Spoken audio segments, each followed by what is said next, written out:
Good afternoon, good evening, good night. Welcome to Vivid Collusions. Technically, this is Hollywood, Florida. This is Rebel Blood, Season 2. Tonight's episode entitled Rites of Ruin. We'll host nobody. As soon as the players come along, we will dive in with both feet hanging off of your life. Thank you for being here.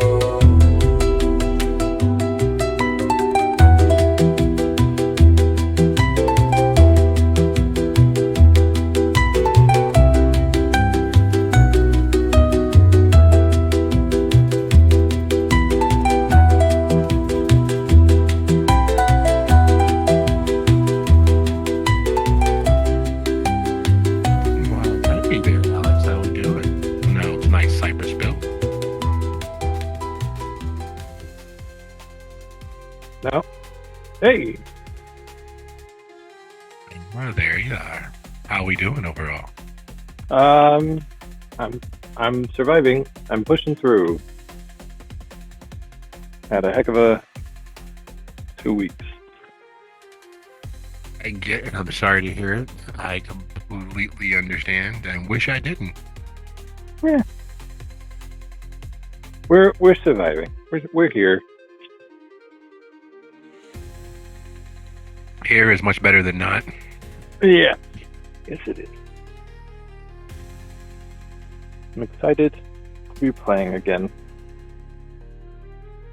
Great to have you back. It's always a good thing to dive into a little bit of play. Yeah.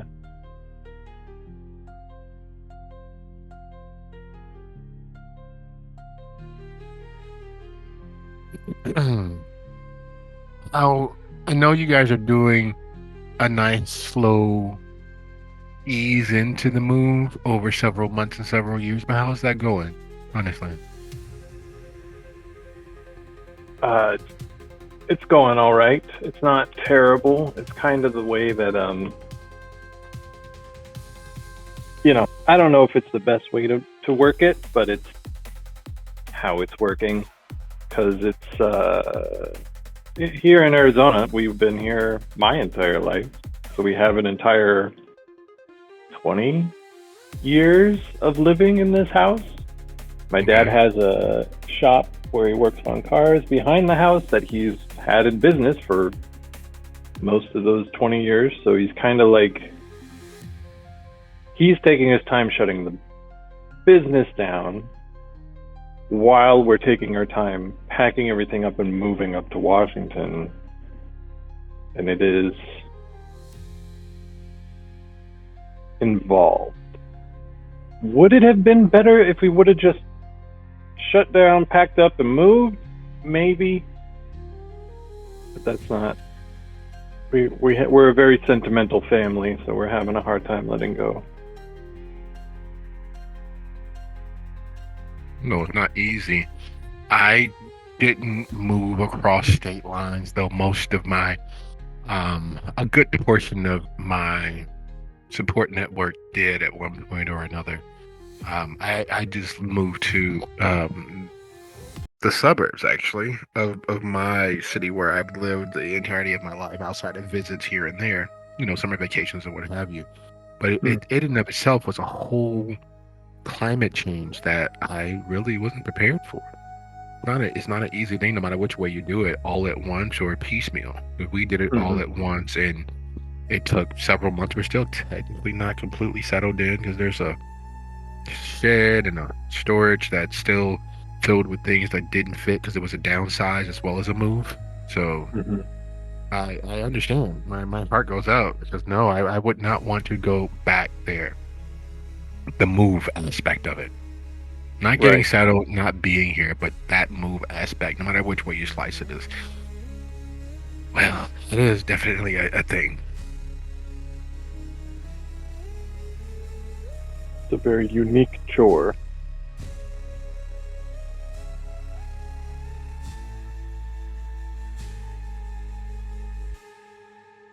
I appreciate it, though. Appreciate your patience, and I'm really happy that I found this group because it's kind of a very good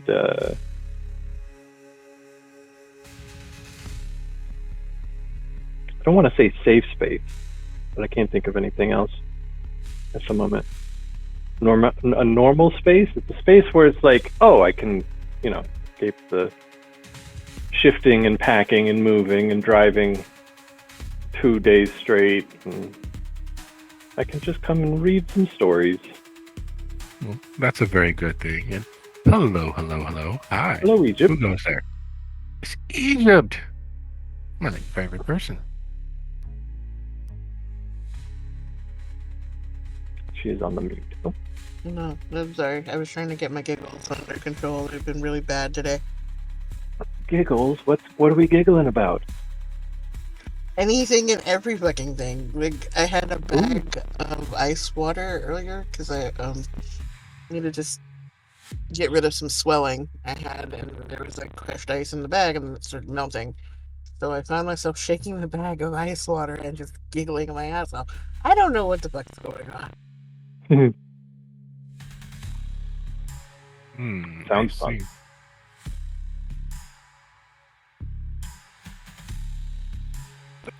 So I did notice, I guess last Friday the bot didn't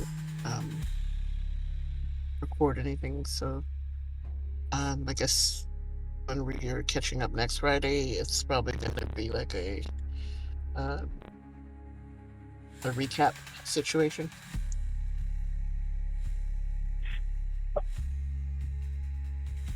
In regards to last Friday or last Wednesday, because the bot gave out on us. I forget which episode.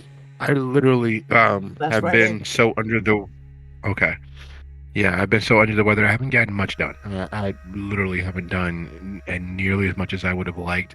If I had this time off and not been under the weather and dealing with ailments and infirmities, I would have used it to compile and actually do the episodes. But I haven't. There's still, a full notion that I need to get cracking on. There's the responses and needs from Boston to Reverie to the coast and Tokyo, and so I'm just slacking. I'm 100% slacking.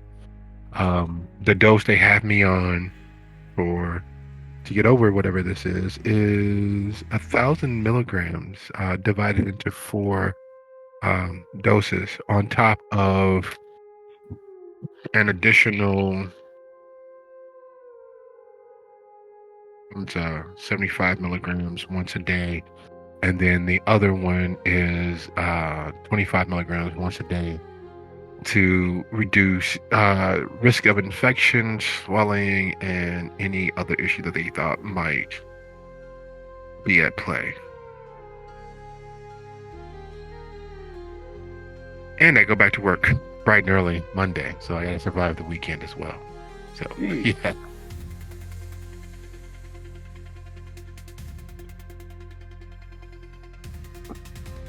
I'm really sad to hear that. It's fine. This is getting old and dying by degrees, a little more degrees than expected. Yeah, pretty intense. Was it 2 weeks? No, this one is 7 days. This one is 10 days, so almost 2 weeks. So a week and about a week and a quarter, a week and a half, or something like that.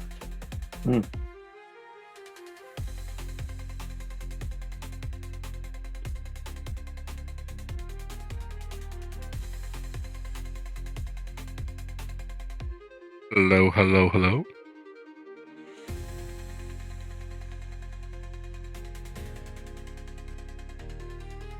Welcome,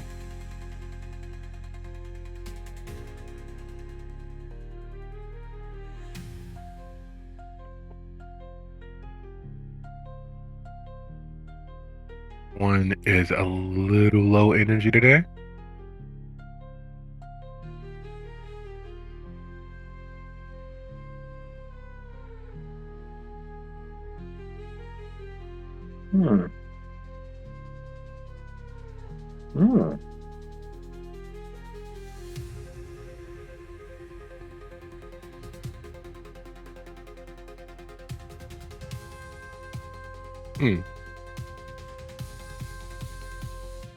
I'm sorry.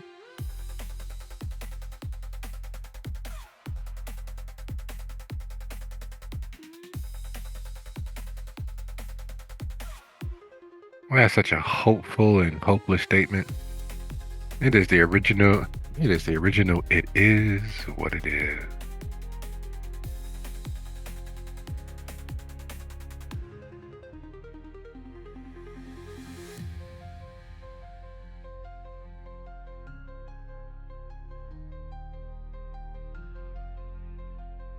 At least that's what Almandia said, but what does he know? Come on.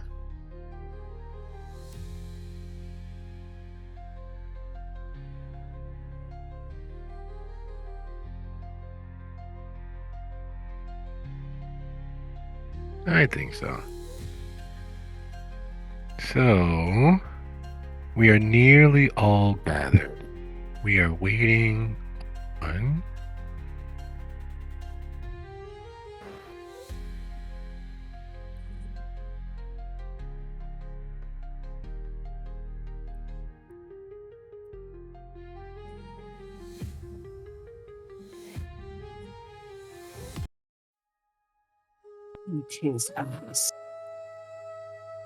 Internet was working so badly. I had to shut down Google, rebooted. It is always Google.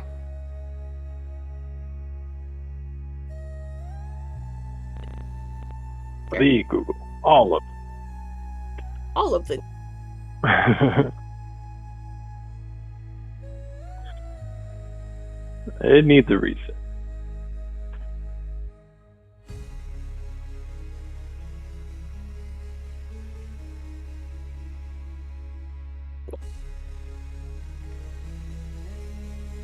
now it's okay. My computer sooner rather than later.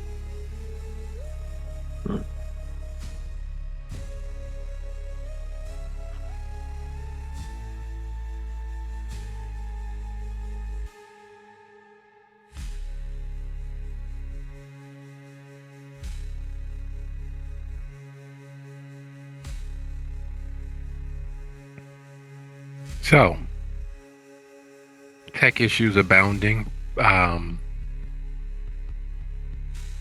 This, that, the other, and all the spaces in between. Welcome, everybody. Glad you're here. Tonight we are once again visiting Hollywood, Florida, the realm of Prince Bogach, Hilda Bogach, though calling her by her first name is almost assuredly the fastest way to be permanently deceased. Hollywood, as we know, is antithetical to the foundation of most cities. From the very outset, it was a planned, a fabricated, a curated and cultivated space. That has seemingly changed over the wild swings of fate, the battle of the sex, and the outcome of agency run amok.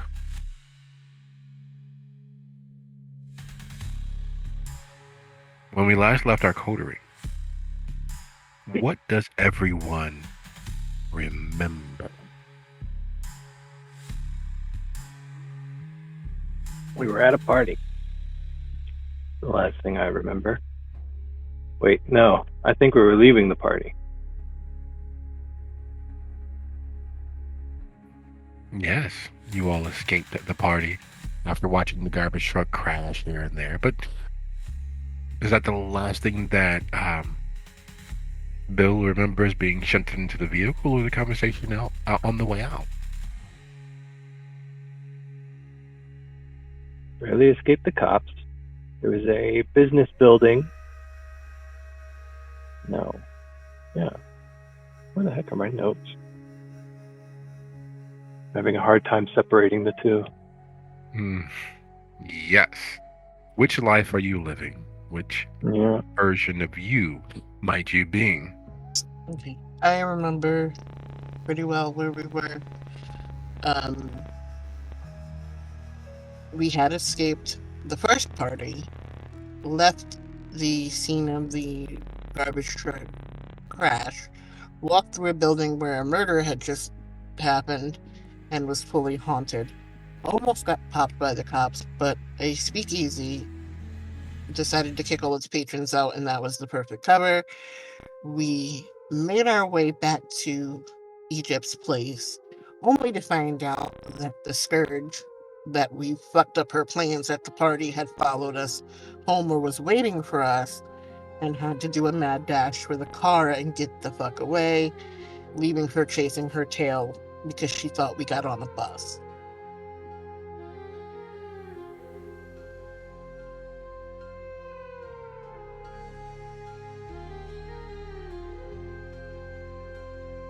So, just an average Tuesday night for you guys, right?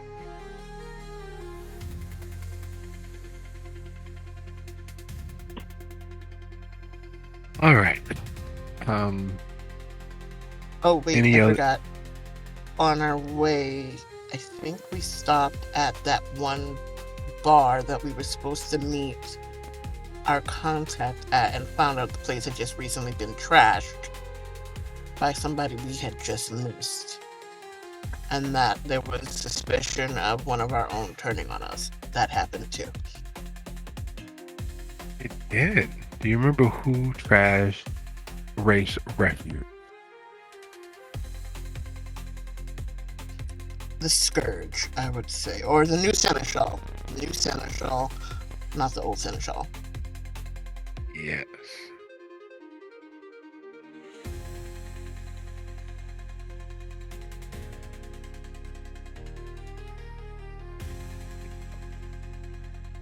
Does anyone else have a impression or perception of where you all are emotionally? We know where you are physically. Leaving Rest Refuge with betrayal or the whisper of it on your tongue. We know that tonight has been a night. We know you all have several parcels of information amongst you, but deciphering what is valuable and what is useful is anyone's guess. So where are you all emotionally? Mentally?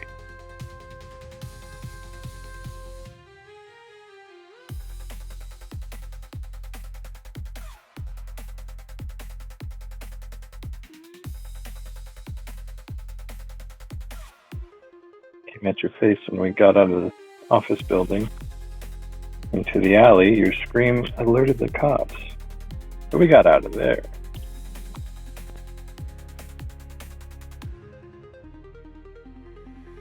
I think Katarina is just kind of silent, but very obviously pissed off.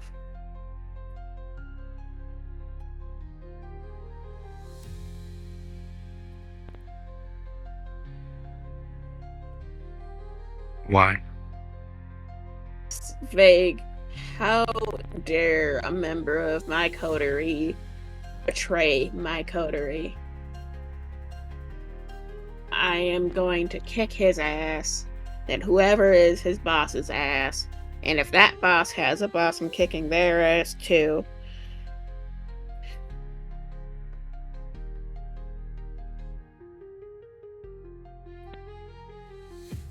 A lot of tookuses to be kicked. I wish you all the luck in the world. That's a lot of tookuses. Especially being as any anarch worth their salt would always tell you, I ain't got no boss. Yeah, I may work for that guy, but he ain't my boss. She ain't my boss. They ain't my boss. Yeah, that's a board of directors, but they ain't my boss. Yeah, those are the investors, but nah, they ain't my boss either.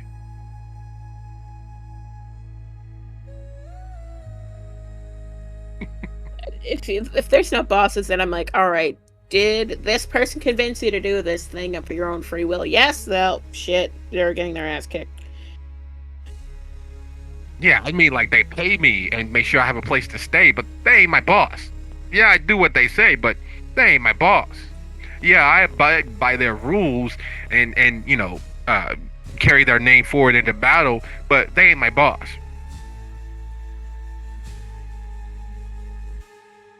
I think at that point, Yeah, I he's gotta just let like, them know when I go look, to the bathroom. just like, look, all right, are you involved with them in any meaningful capacity? Yes? Okay, then they're dead. I mean, sure, but who isn't? Like, but that don't make them my boss. I'm an anarch. I ain't no boss. It's like, you keep sassing me, I'm gonna throw you out the fucking window. I think he does protest too much.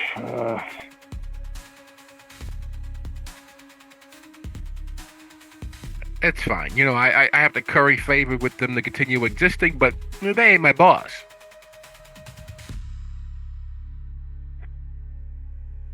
Mm-hmm. Excuse me. With that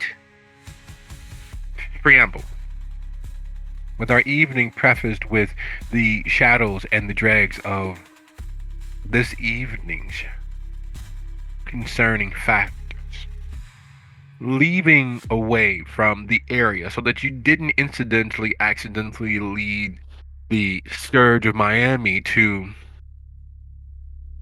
Egypt's domicile, her haven, her respite from the world, with few hours speeding away into few moments. Where did you all alight for the evening?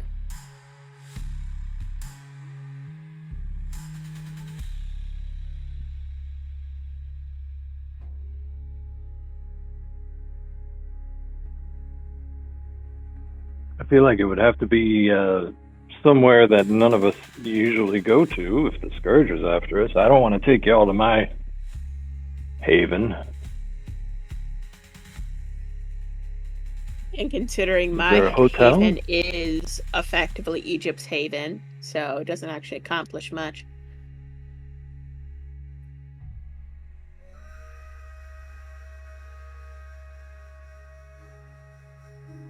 Hotel it is. With a suite.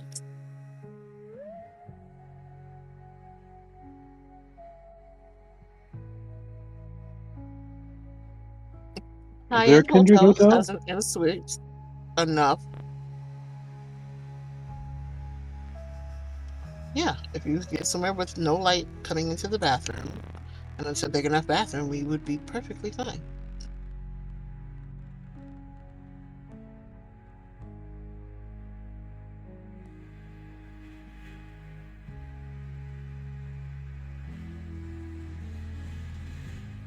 When you say perfect,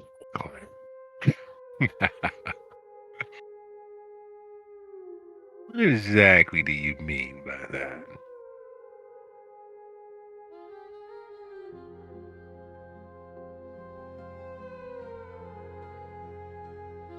Fine with me. I don't mind getting cozy.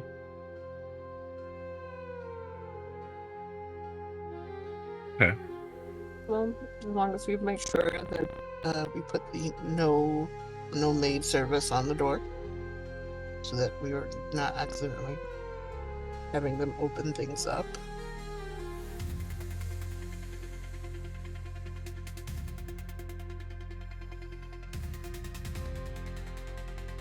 Pay for 2 nights. That's true. Take for 2 nights and only use the one.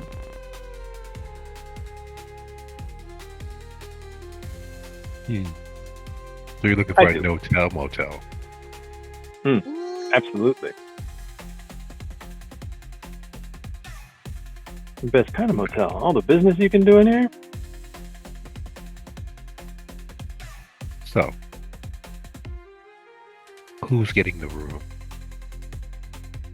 I'm sure Egypt's the one with the cash. So that's what I'm saying.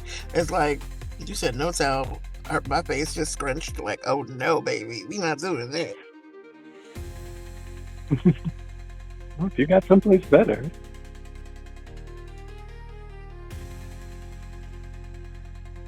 I always got bills on me.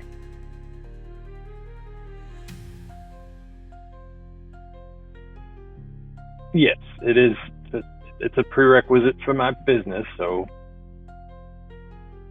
it's a given. Okay. So, that being the case, what sort of lodgings are you looking for, Egypt? Well, which we can't eat. Uh, Probably somewhere that's gonna maybe have like a door person. Um, but not ask too many questions. I know most places like to have ID of some sort when you're checking in, so we're gonna need somewhere that. I mean, Egypt shit is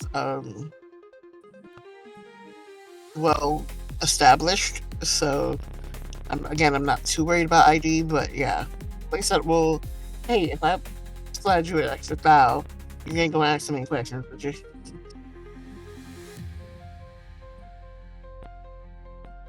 So Okay. find like the sketchiest hotel that's still safe.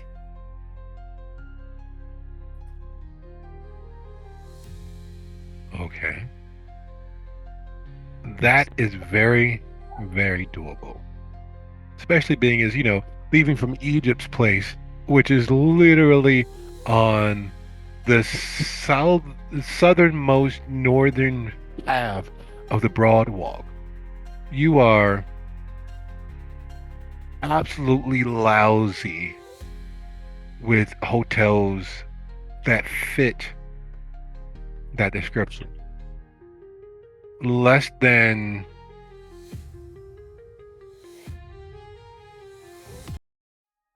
within a quarter mile of your haven, there are 21, 24, 27, 32, 34, 36, 38, 42. There are 43 hotels of at least 2 to 4 star ratings. If you go further out, I'm not sure why you would need to or want to, besides safety and disappearing in a larger, less local area, but that number grows exponentially up north and south on the Broad Walk by 8 times. So, what is the cost you would like to spend per night? 1 resource dot, 2 resource dots, 3 resource dots, 4 resource dots, approximately. like a 2 dot. Okay, so you have a choice of. I really didn't limit it much, but um, so pick north, south, east, or well, there's not really much east, but east or west.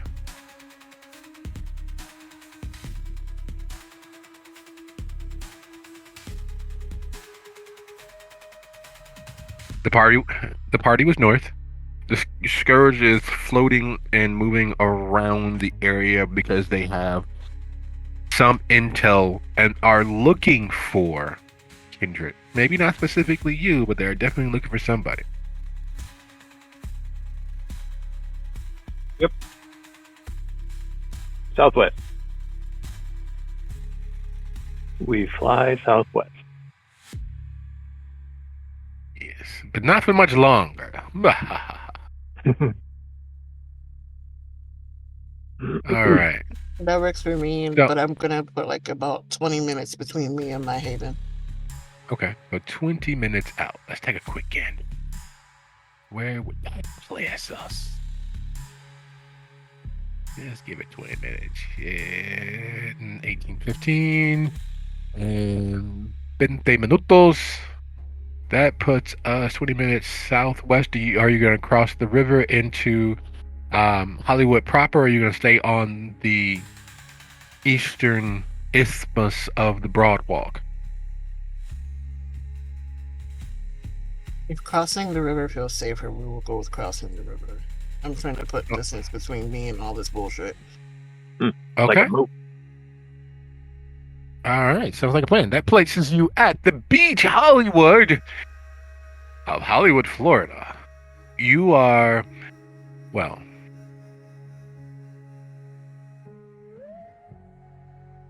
does anyone a, have refined taste and any predispositions towards the need for luxury? Hang out with drug addicts. I'm fine. I hang out with both, so I'm assuming I'm fine. I mean, I like Just what I like, but I can deal with it. okay. We just want to make sure because the Beach Hollywood is not your usual hotel. In a more dense population center, it'd be a quaint bed and breakfast where tourists would travel from across the continent to spend a luxurious evening into a morning with the breakfast. And it's the smallest hotel this close to the Broadwalk. It is an intimate two-story home, though stretching the definition of what home is necessary, because it's not really a home the way that most average Americans, Europeans, Asians, or Africans would consider as a home. It's a fucking mini mansion. In my mini mansion, there's only 36 rooms in the entire building. It is the one of the oldest hotels in the area, yet they managed to update, renovate, and refurbish the amenities to keep up with the surrounding areas. One of the things that they have not done, however, is change their decor. Their decor is a burnt sienna, South Florida stuccoed base with huge 2 persons abreast wide windows to take in all of the beautiful South Florida sun. It has its own private pool, front and rear lawn. There is a unattached garage that is able to hold 5 vehicles. They have a full house staff and completely free to you, cable and satellite TV at your choice, along with free Wi-Fi. Place is swanky. As far as most of the hotels on the Broadwalk, because most of the hotels on the Broadwalk are super large mega structures or a veritable village of bungalows. This is harkening back to the days of Capone, Pretty Boy Floyd, that turn of the century luxury. You didn't leave the house without your hat, your coat, your tie.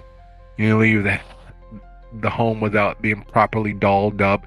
Because God forbid the neighbor should see you got to run in your stockings. It is that place. It's the place where if you were a criminal of that period, you wouldn't mind laying low here. You got your own pool, you got enough sun, and who think that someone staying in such amenities would make their money the old-fashioned way at the end of a bullet?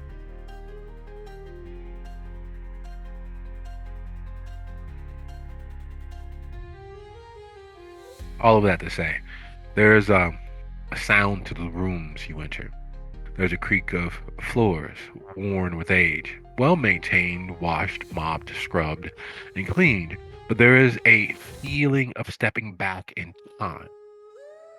Yeah, there are routers and modems, and you can hear the constant electronic noise of the modern era, yet there is still that air of distinct and sometimes deserved privacy. There is being cut away from, set adrift from the ebb and flow of modernity.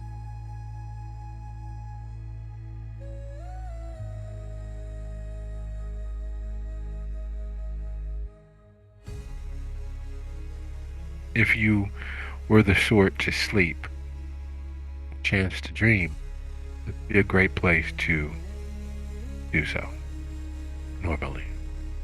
However, you don't sleep, you don't dream.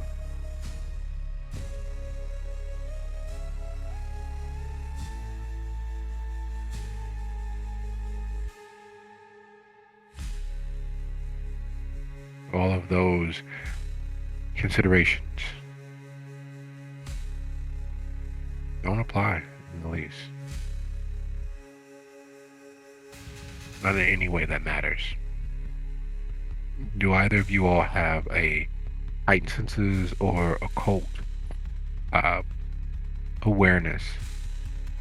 See things that aren't there, but feel things that were no longer present to be as affected as you might otherwise be in such a place with so many spirits long gone.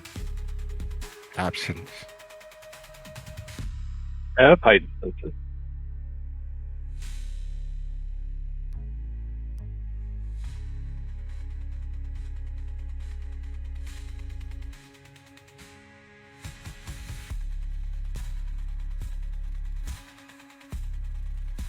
Yeah, I better turn on heightened senses just to make sure this place is secure. Oh, it's secure in only the worst and best of places.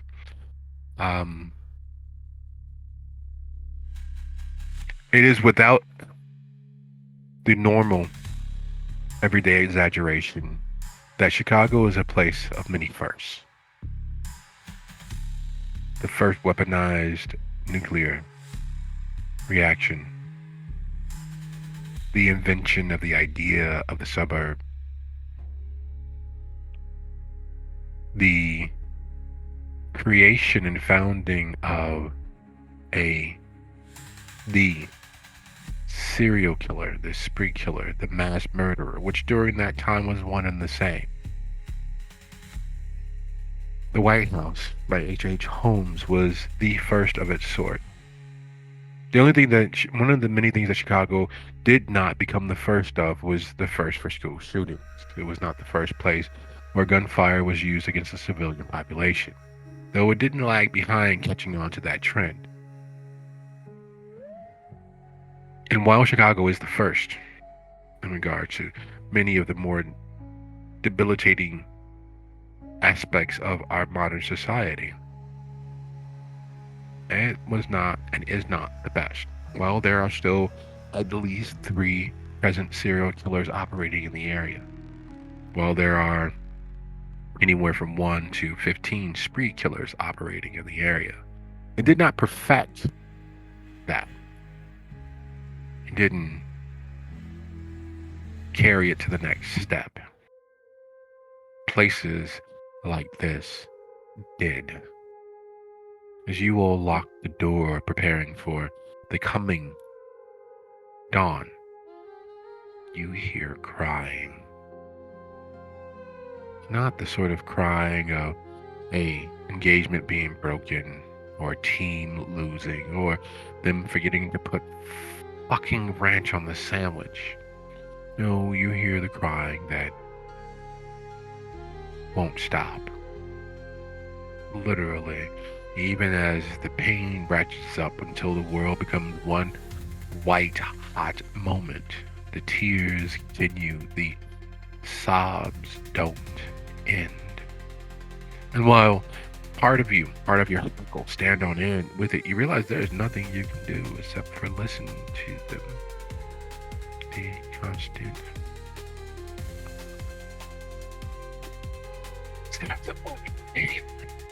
a voice gone hoarse with cries and appeals to powers above or below the world, or anyone, everyone, someone. And knowing, even with that ardent refusal of the soul to relent, that no one is coming, no one is going to help them.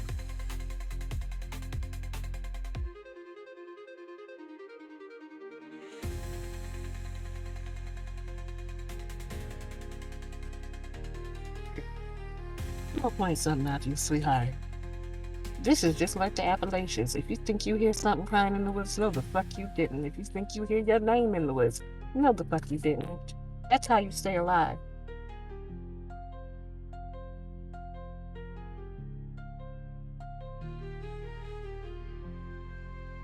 Did you forget the scourge from a whole nother city is looking for us, and we came here to lie low? So what part of lying low involves us in other people's business?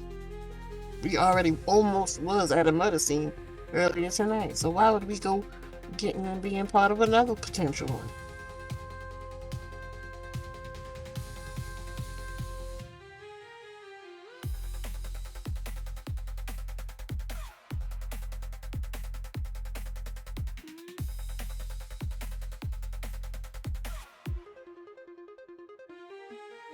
If they keep screaming, that means they ain't got no breath. Because normal humans need to breathe, which would mean that the screaming would pause at some point, wouldn't it? Think about that.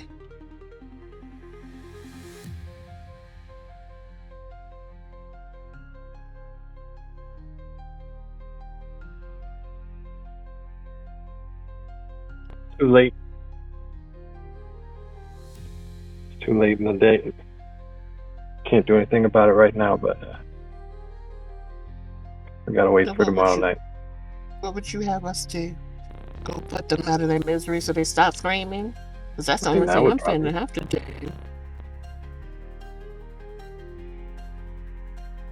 At least try and help.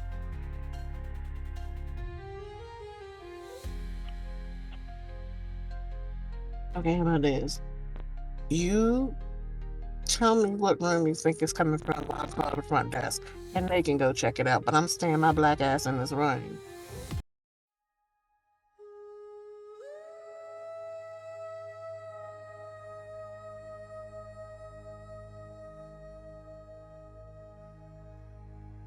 Yeah, let's go.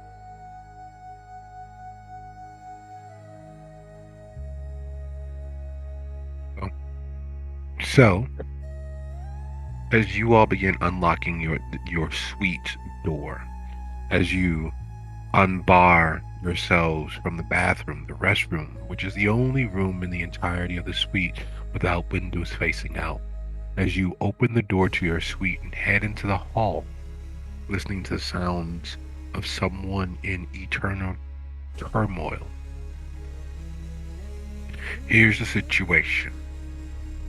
We need a grand total of, between the two of you, 6 successes on a wits and either academics or larceny. Each success in excess of the 6 means you all move very quickly. You're able to find the source and you're able to get to the front desk faster. If you fail each success until you get to 2 beneath 6 means, well, you won't be able to make it back in time.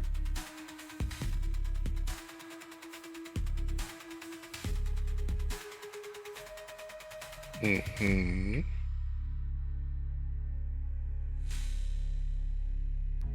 Well, we might not make it before the sun rises.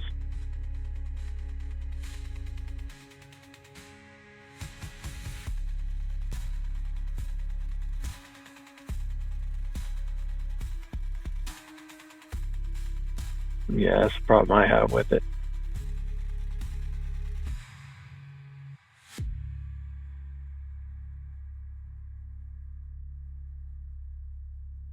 Roll away when you're ready. Can I add my aspects to this roll for heightened senses? You may not. You will hear considerably more. You will be beset with considerably more. There's a lot happening.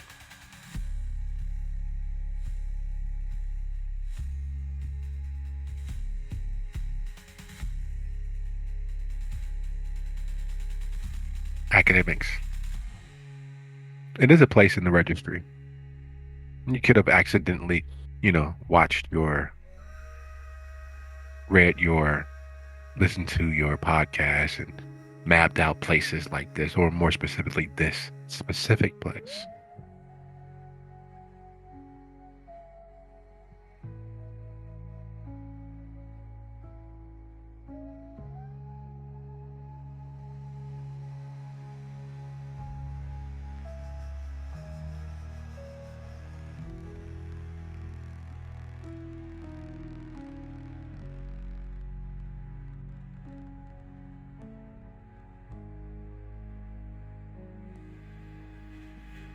Ugh. Burning willpower.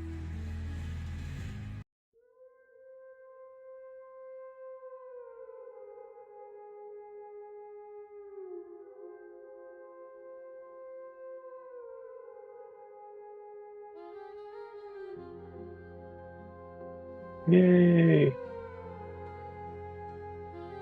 You make it back to the room in enough time to call front desk. So that's who's handling the call? I'll leave that to you.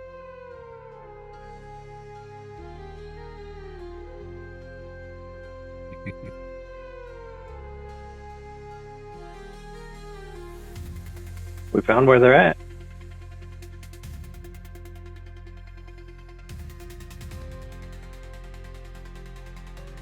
Is it in another room or is it in the boiler room? Like this. Mm-hmm.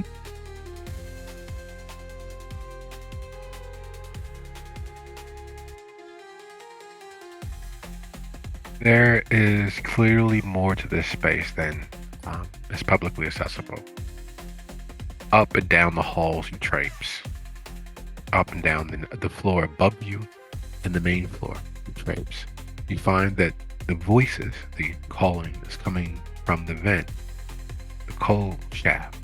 There's only one place where that should be originating. That means in the areas of the building down beneath the foundational level, there's got to be a room that you can access where this persons are in turmoil.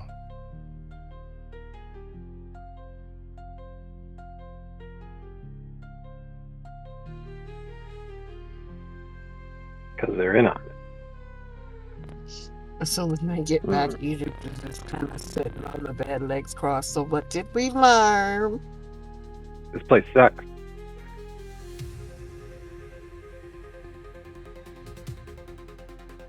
Most places in this area is gonna be haunted, sweetheart. You know how much death happens in this area? It is what the fuck it is, but let's go. It's time for bed. All my little chickadees in the bathroom. Let's get locked up.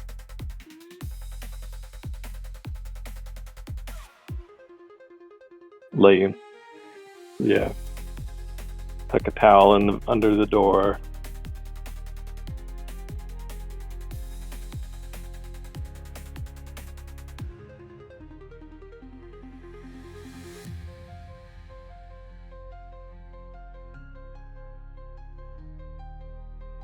It's a luxuriously overlarge clawed tub, completely circular.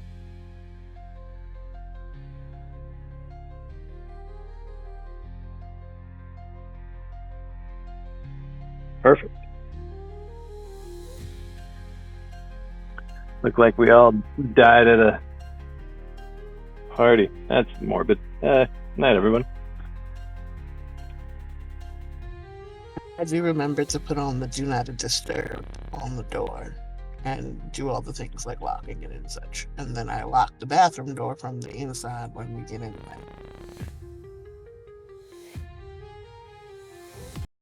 There's a lot, to say the least. Does anyone have premonition? I do. Oh. You guys go ahead and roll your resolve plus aspects for me, please. As high as you possibly can.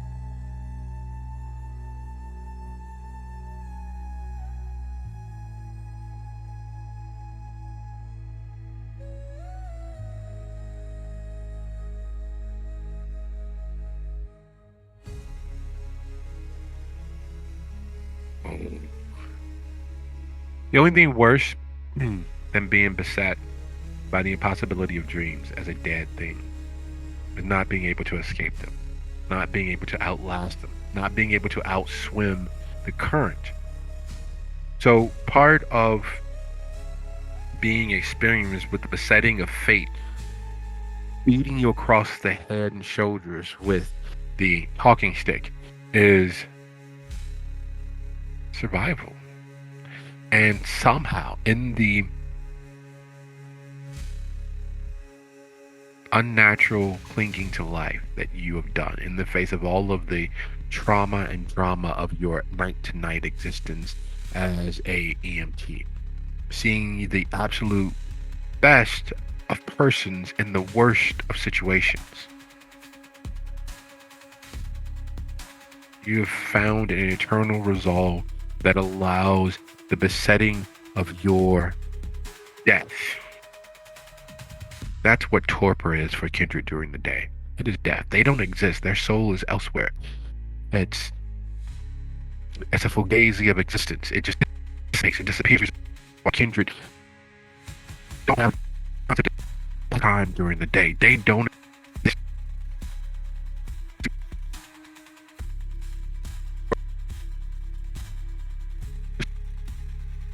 commanding and demanding them. They don't exist. Except for in situations like this. There's a family of 6. New to the country. Each person finding jobs and sending money back to get others over.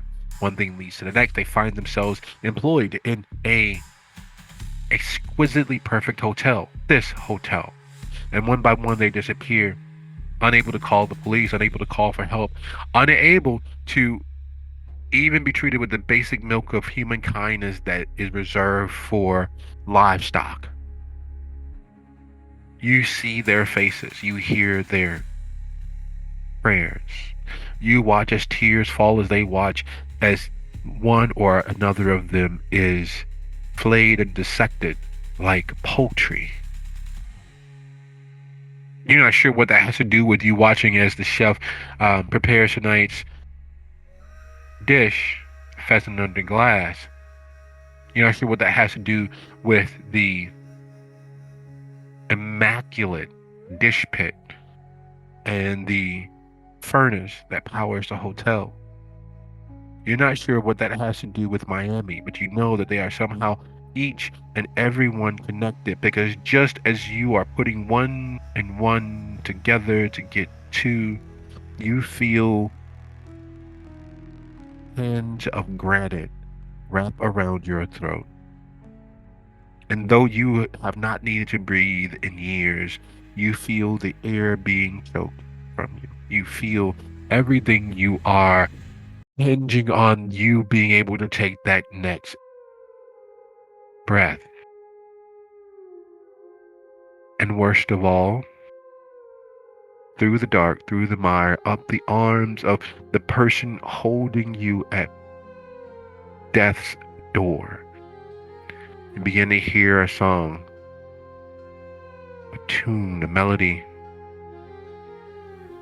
and then the second most beautiful face you have ever seen leans next to yours out of the dark, planting the wettest, moistest kiss at the corner of your lips. Oh, oh, Celia, you and what you done. Oh, oh, Celia. The night sets. Where are we with hunger, everyone?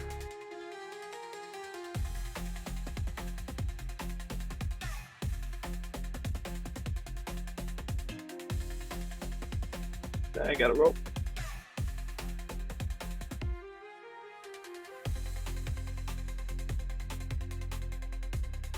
Wait, are we saying this is the next night or the night that we fall It's the next asleep? night. Okay. It's the next night.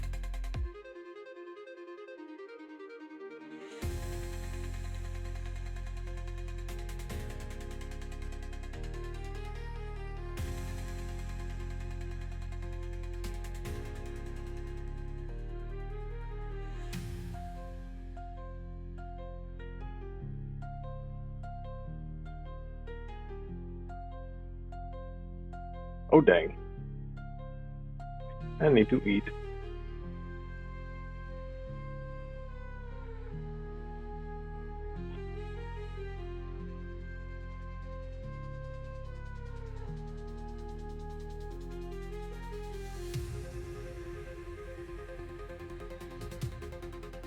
Yeah, I'm kind of scared to blush right now because I'm at 3 already.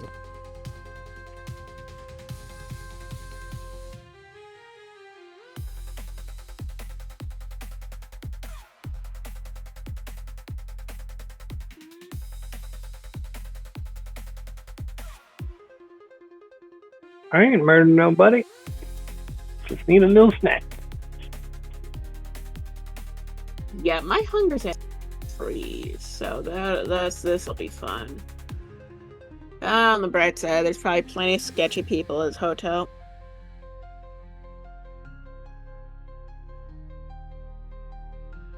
You know,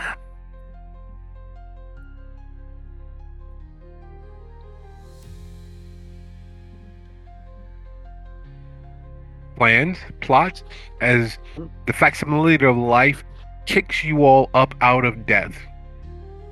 It's the roughest resurrecting into yourself that you've had in a very long time. You were gone. You were as close to absent of yourself as you could possibly be. Not that that means anything, because it was literally a blinking of the eye, and then here you are. Your beast, much like your equilibrium, is imbalanced. It is demanding. It needs, it wants, it commands you. The power of feed compels you. The power of feed compels you.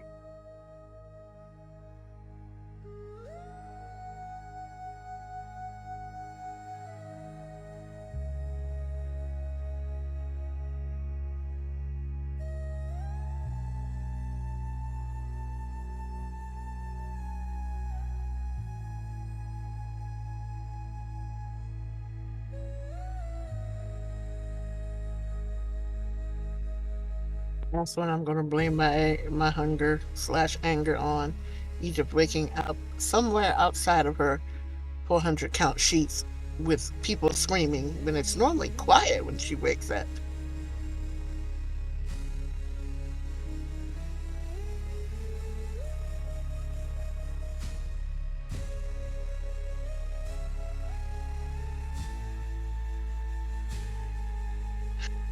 And far too small a space for you to be screaming that fucking loud. Jesus.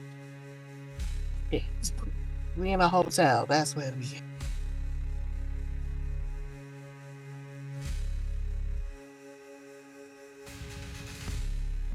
Oh, hold on. Stay still real quick. Come here. You got, oh shit. Look in the mirror. There's fingerprints on your neck, like neon colored ones. They glowing in the dark and shit. That's weird. What? It looks like someone.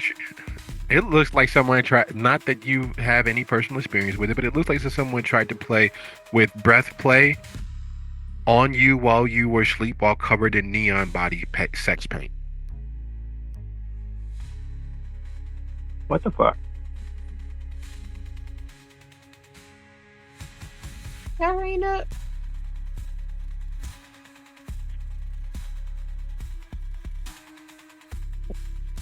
I go to the bathroom door and check to see if it's still locked, because it should be. Yes, it is, which means one of you did it. I'm checking my looking at hands. my hands. Not one of you. Uh-huh. Investigation. Can I use it? Sure, you can start checking the scene, looking for. Maybe there's a paint, a can of paint that she stuck her fingers in while you guys were sleeping.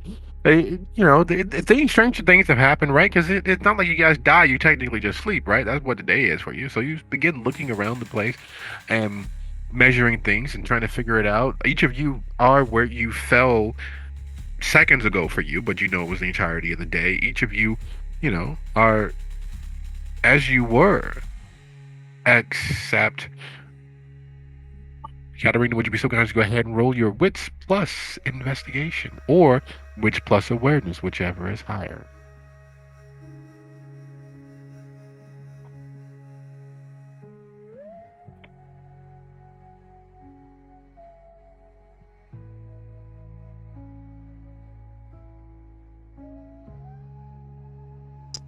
Oh, everybody listen when I said don't drink nothing at that party, right? I didn't.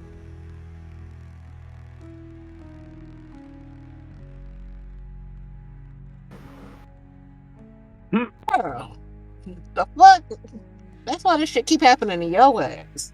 Cause ain't none of us else got choke marks on our neck. Whatever was in that fucking shit.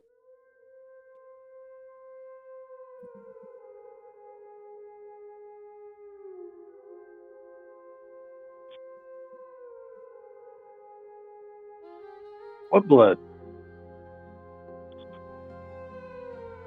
What's your roll? My computer is not computering. Okay. Did you put did you put cat? There we go.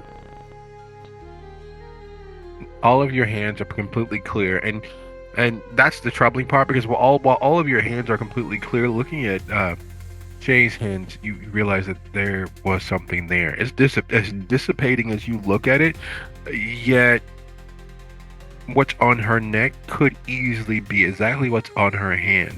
There's a faint little sigil disappearing as well on her forearm. There's another on the side of her cheek.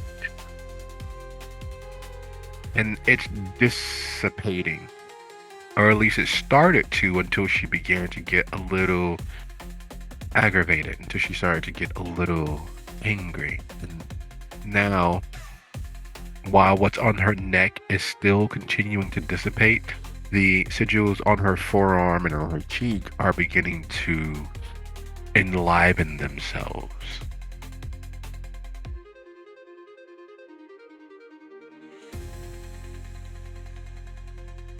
I take one of them little mouthwash cups that's like made of paper and break it so that it's flatter and pull a pen out of my bra area and quickly sketch what that sigil looks like so we don't lose it. Oh, you won't lose it as long as you keep it, Shay upset. Be fine. I don't want to do that though.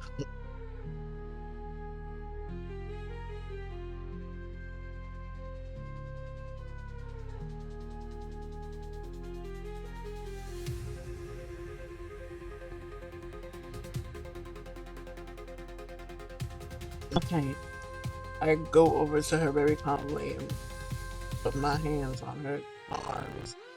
Okay, look at me. The more upset you get, the more that shit's climbing up your arms. Ain't you never seen none of the weird ass movies with the demons or whatever, and when they get upset and shit starts traveling? Stop. Calm down. Yeah, okay, well.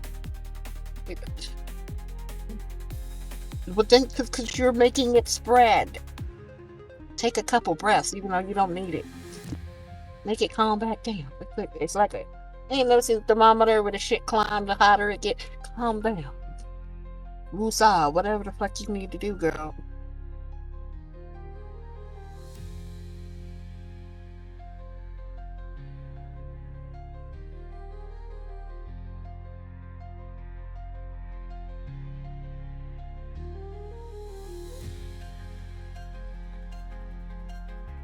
Okay, go ahead and roll your resolve plus composure.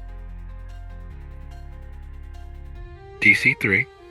But you'd get a +1 because he was trying to talk you off the ledge. Just don't feed into the fact that there is something that shouldn't be there, that isn't there, but is there crawling over your skin. You was literally, you is smart, you is peaceful, you can be calm. I know, I believe in you.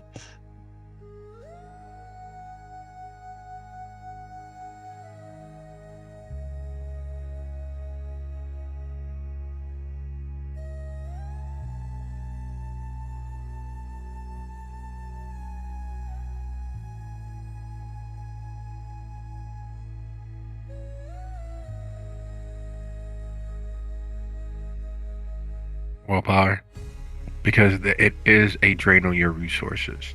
The effort to master oneself is one of the most difficult things that any person individually can do, let alone if there's some impetus that justifies not being calm. This is a fuck off moment. Not find out, but this is definitely a fuck off moment. Something is happening to you that you are unaware of, or that you have no control nor agency over. This is definitely a reason to lose your fucking shit, and you and your beast are of the same accord. Can we fuck off now? Can we fuck this place up? Can we disappear? Can we just rage? Can we rampage? And yet, Egypt's tone, the fact that there's no one here to rampage against save your coterie, with some measure of absolutely Herculean effort, you're able to wrestle back that justify what the absolute. Okay, I need to calm down. This is fine. We can get through this. It's perfectly okay for right now.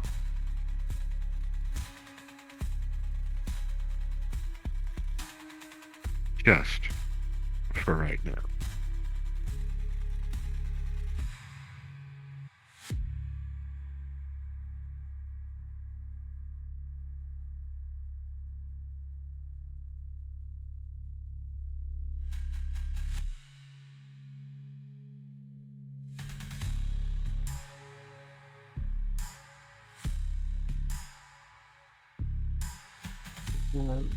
I know I don't have any occult. And Samish are completely different blood sorcery situations from Tremere.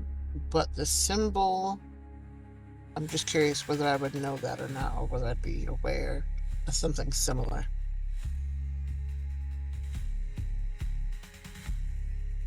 Sure, yeah, definitely, 100%. You have seen something like it countless hundreds of times in the new neo-pagan, pseudo-intellectual, homespun witchery of occultism. Something like it. Melding Norse paganism with indigenous peoples' paganism, mixing through with some pop culture pseudo Valden worship, mixing in Latin that they found in some science fantasy book, compounded with just a randomly generated cipher, melding together with something that they saw on some TV show when they were younger. Yeah, it's all stuff like that is all over the place. It is, didn't they do something like that on that CW WB show with the family of original what were they? Werewolves, werecats, leopard people, maybe were sharks, mermaids, you're not sure. But it was on that show where they did like the whole binding of things by mixing symbols and sigils together using Norse runic marks compounded with hieroglyphics or pop pseudo movie magic hieroglyphics, and they would make these sigils and these lines of salt, and they say all of this strange like the Lord's Prayer in Latin but by way of Greek.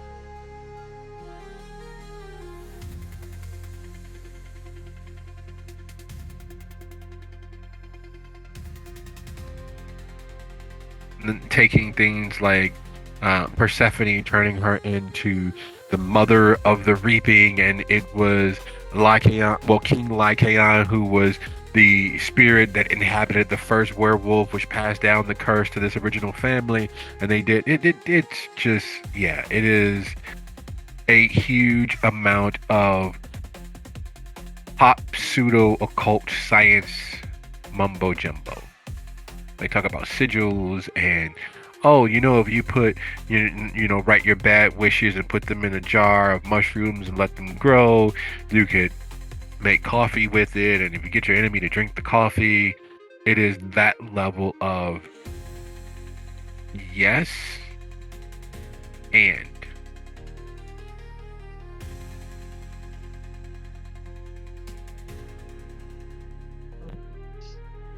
Okay. Oh, part of what we need to figure out tonight is I need to get this to somebody that might be a little more well versed in it than me, so I understand what all is going on. Because I know that sigil means something, but I don't know what it means. It's like loosely something I've seen before, but I can't be specific about what exactly it means. But the fact that it showed up, the more upset you got. I don't like the idea of that. I think it's like feels like it's maybe feeding on your anger or something, which is weird because why would they give everybody at the party something that's going to affect them like that? That's mad wild. Okay, hmm. Yeah, we're gonna have to figure that out. Anyway, what do we want to do? Because we know contact got rousted before we could meet up with them, and then that whole situation at the bar happened where they were hunting her and showed up and fucked things up. We are also missing our little songbird, Alex, and don't know whether or not he really did rat us out, but nobody else knew she was going to be there, nor we were going to be there, so I don't know what else to think with that situation. But whoever we got to get this information to, we got to get it to someone, and we got to avoid the scourge. Hopefully, she took her ass home after she did whatever it was she was here to do, but we can't count on that either.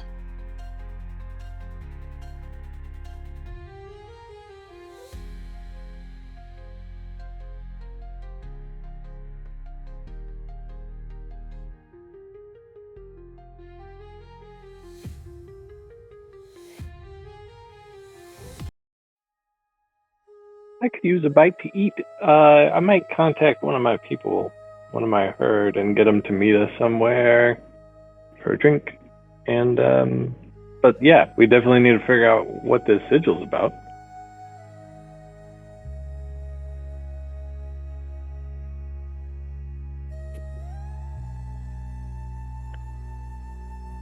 Yeah, yeah, of course. And everybody else who was at the party and drank some of the drink. Egypt kind of looks over Kyra's head at Bill, like she's sitting down and they can see each other. She just kind of gives him an eyebrow, like, really? That's what you really think is gonna happen? Well, I don't know. I can't imagine where else she got tattooed. With glow in the dark paint, that shit ain't normal. But Right. anyway, yeah.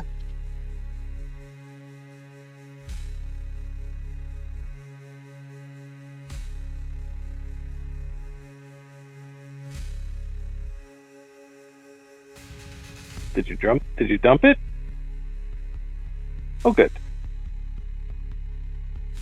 You need to put it in a Ziploc baggie. I don't actually have any that aren't contaminated already, so we'd have to stop somewhere. So here's the question: you carried it with you,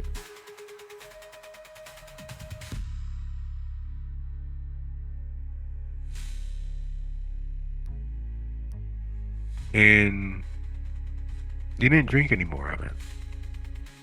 Did you drink any of it?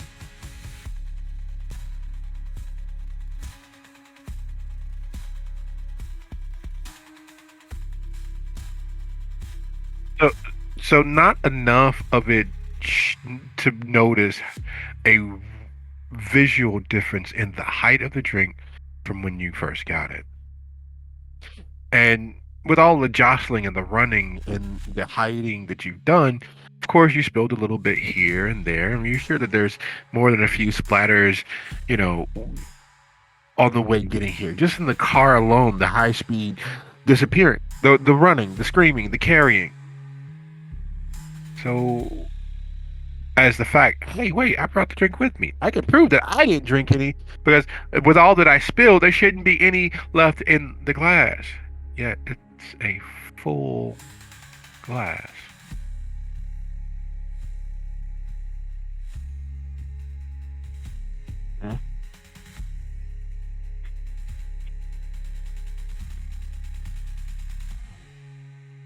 Should definitely get rid of that as soon as possible. Um,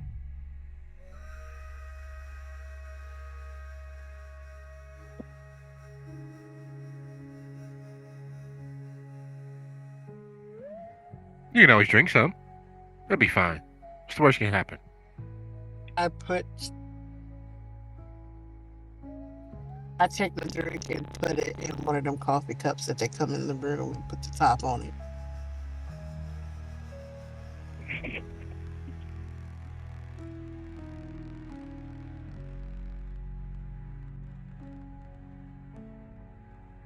Simply glass with former filled alcoholic beverage inside. Just a few droplets sitting at the bottom. That's what happens when you pour a drink out normally.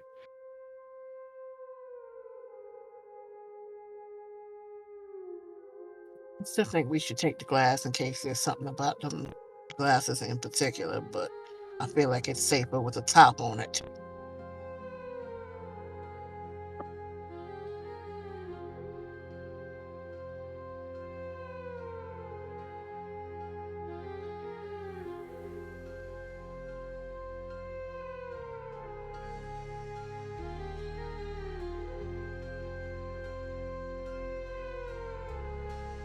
Yes.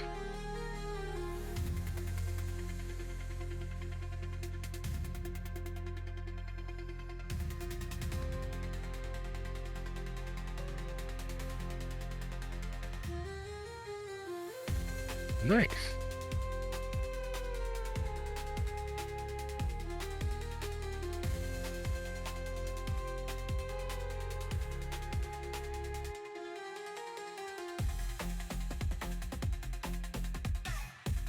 Get in the water.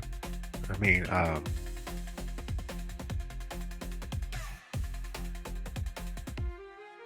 everything else goes in the water. Oil, people, kindred.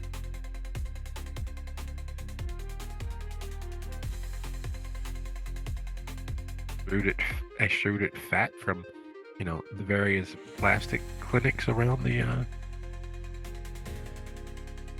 military waste, chemical corporate waste, human waste.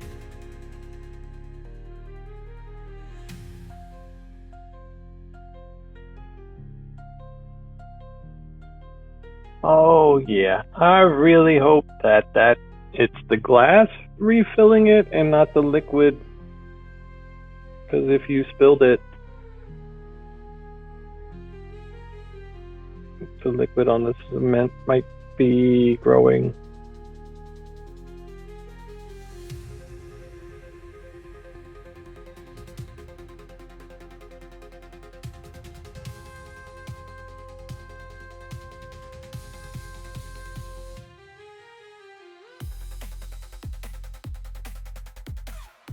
Yeah, it's perfectly reasonable.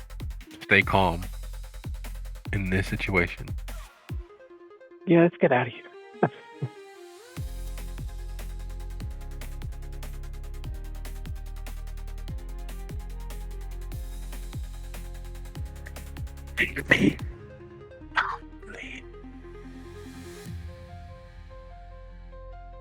Help me.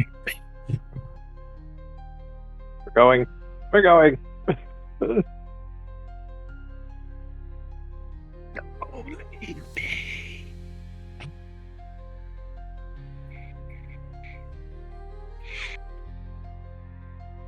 Yeah. You trying to add some shit to stuff we got to do. I mean, if you're really feeling that bad about it, I think maybe we can sick fortune on the owner, whatever. But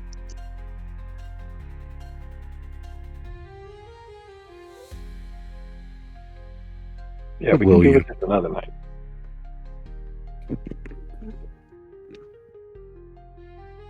There Gotta is, and always has been, a cost to doing business. Presently, that cost doing the business of continual existence, immediate and non-immediate danger. As you all gather yourselves and prepare to disembark from this safe haven for you.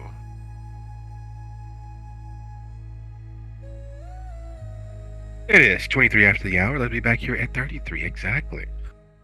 See you all in a moment. All right.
Hello.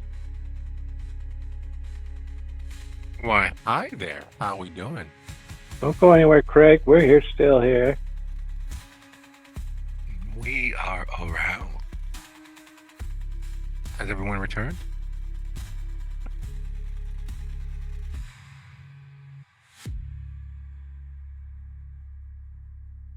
Nah. Haunted would be a step up. I mean, Mm.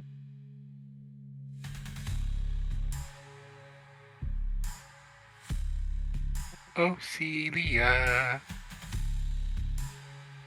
And yes, I know it's Ophelia, but I wanted something slightly happy. It actually works.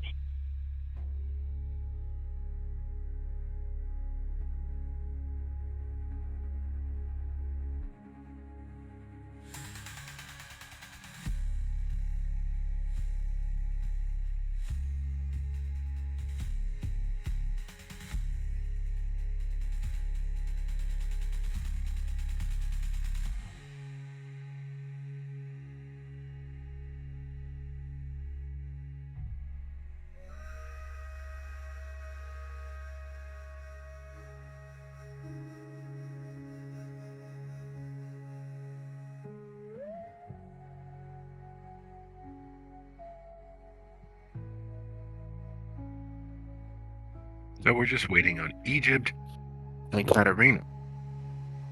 And while that is in the offing, thoughts, questions, suggestions, hypotheses, or corners we need to round off.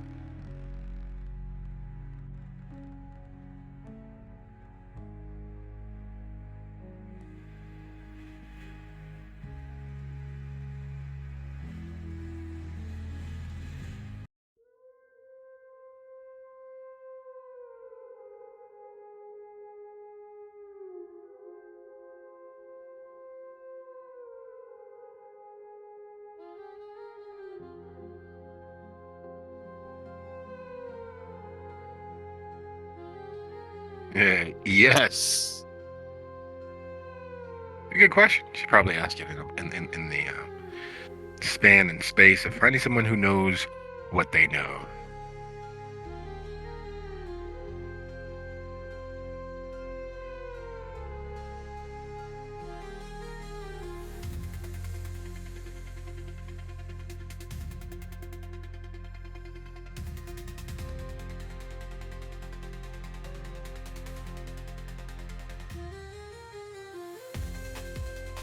Bananas. What's another good source of potassium besides spinach?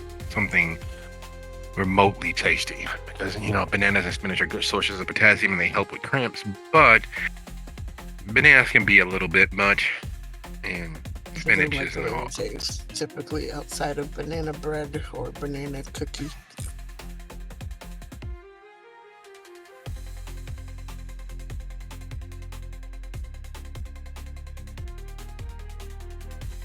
too much. I better go find my cookies to make sure they didn't eat them. Leafy greens aren't really super tasty. Like a nice salmon if you have a salmon steak, but that's a lot to do when you're already having a cramp.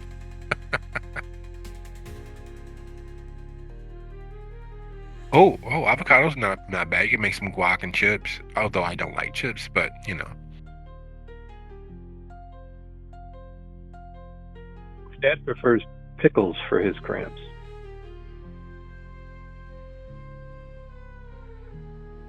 Huh.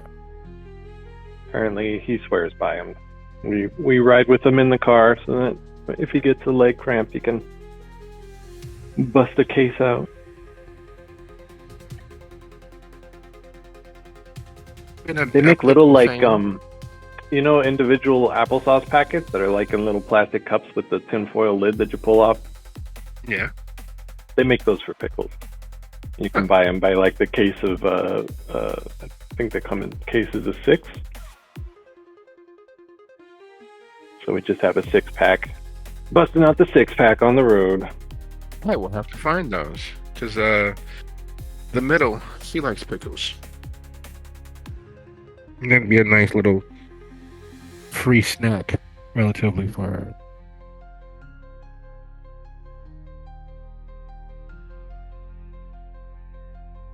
Yeah, but I overdid it. I think for a full year of gaming, that was my official drink during play, and it wasn't just during play, but during play I'd go through like a liter of coconut water. So now I need to go cold turkey for a little while longer. Of course, it's not for me, so knock yourself out.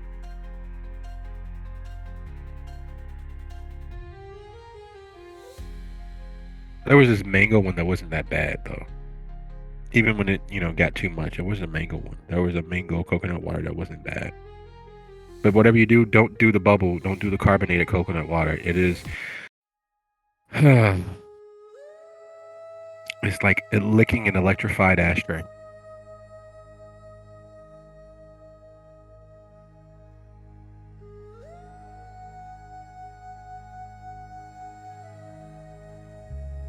Yes, but you gotta try it. You gotta, you gotta, you gotta try everything at least once, or something like that.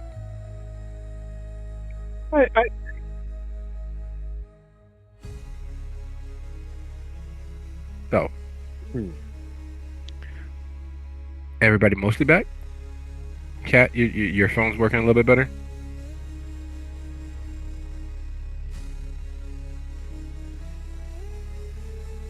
It's as good as it's going to get, which is to say very bad. So, I can hear you. I doubt you can hear me very well, but... No, we can hear you so much better. Yeah, you're pretty clear. Okay, and I do have to have my phone hooked up to a speaker. So...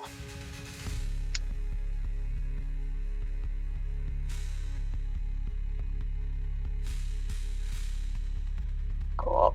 I meant the speaker for me because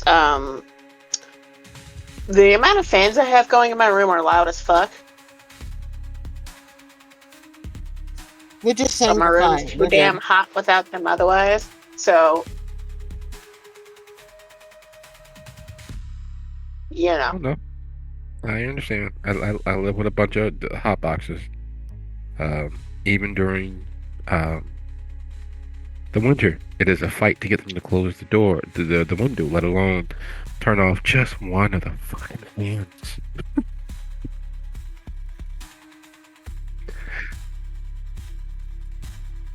So,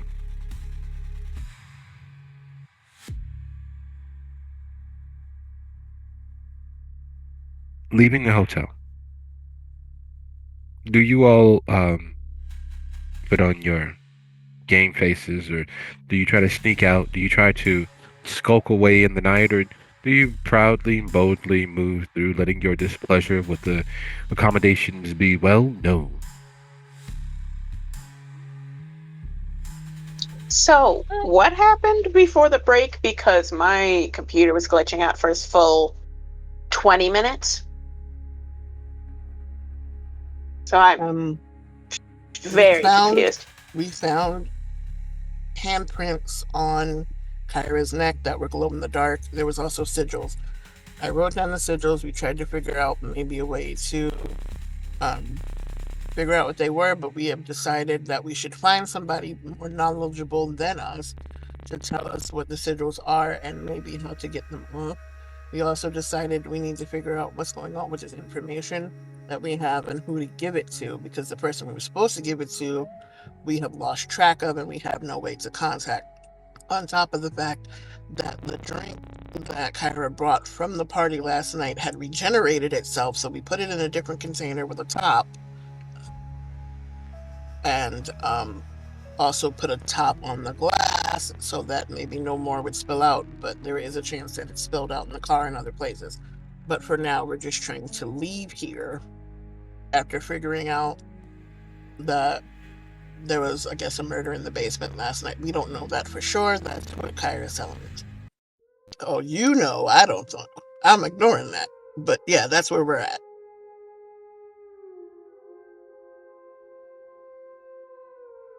Okay, so Katarina's just kind of following behind the group and just kind of acting the part of the bodyguard of, oh, we're not getting sidetracked. We are leaving, and we have our hearts set on leaving.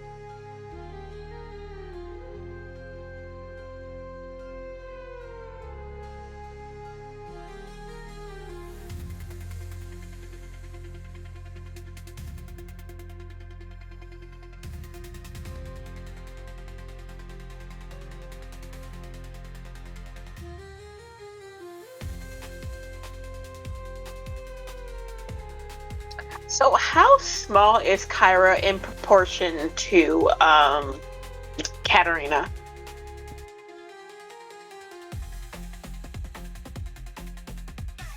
I will pick you up and cradle you to my chest like an infant. I am going to, and if somebody asks, like, I am taking my daughter home, she does not feel well.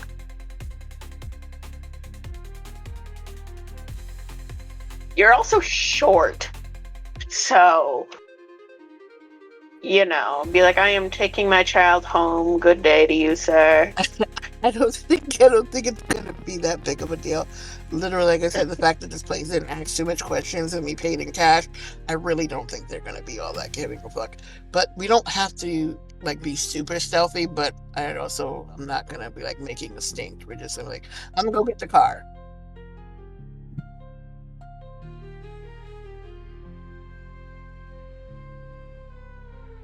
Yeah, probably. I don't know.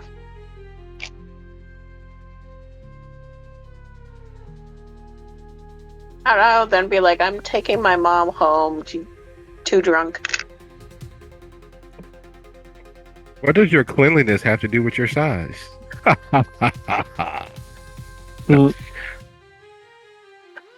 So, no real attempt at stealth. No real attempt at skulking and sneaking. Just more of a, fuck this, we're out. Don't ask me no questions, I'll tell you no lies. Though I will give you a piece of my mind. The reason why... Yeah. The reason why I ask. So, the reason why I ask. Remember the sort of luxurious accommodations that this hotel prides itself on. So as you all are leaving and, well, making your way out, make sure you all stop by the party that's happening later tonight. We have free admissions to the Hotel Deco. That is, it's about just under 6 miles from here. It's northeast. They're having a get together, and we understand that it is a popular place for tourists like yourselves. You may want to swing by there on your way out of town if you guys are leaving. If not, still is free admission. Is a great party, and well, most of the Uber drivers know how to get here.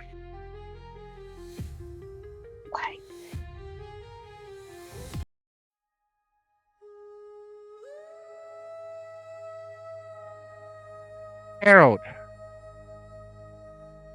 My name's Harold.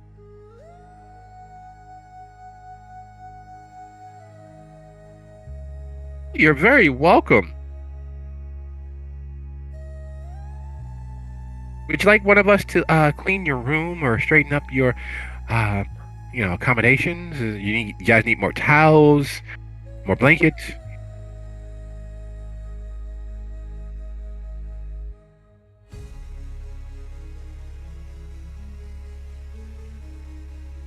Oh, of course, of course, of course. We noticed you didn't check any luggage. Do you need us to point you in the direction of shops?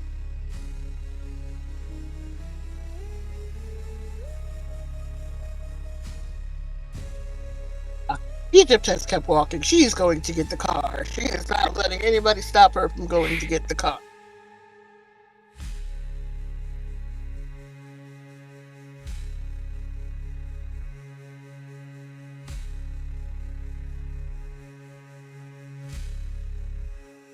Oh, the nearest shop that's still open. They'll be open until about 9 or 10. If you head out here, take the main road there, and if you go north, or just to your right from where we are, and there's going to be two, three, no, two on your left, and then there's going to be three on the right.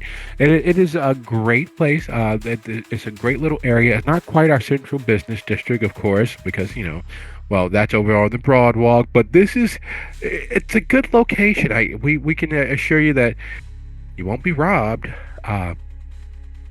and well, we have a lot of tourists. We have a lot of tourists. They bring a lot of their concerns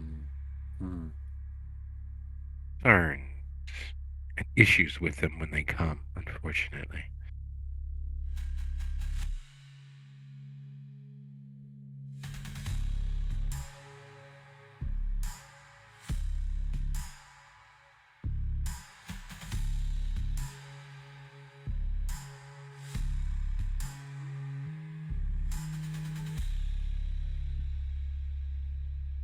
Oh, thank you so very much.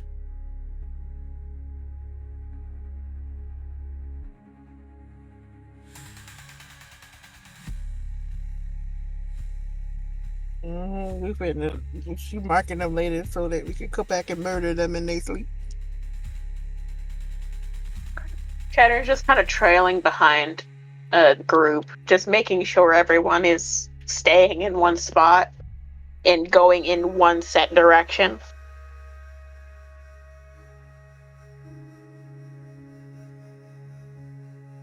Yeah. So, having gotten to the car, is there anything wrong with my car?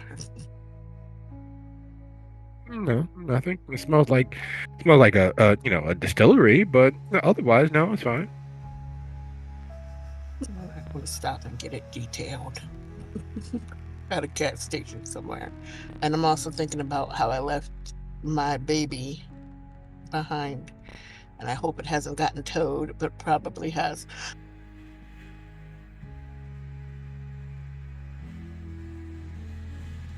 So as you step in to your vehicle to bring it back to pick everyone up, it really does smell like a distillery. You don't need heightened senses to smell the overproof alcohol that has been spilled.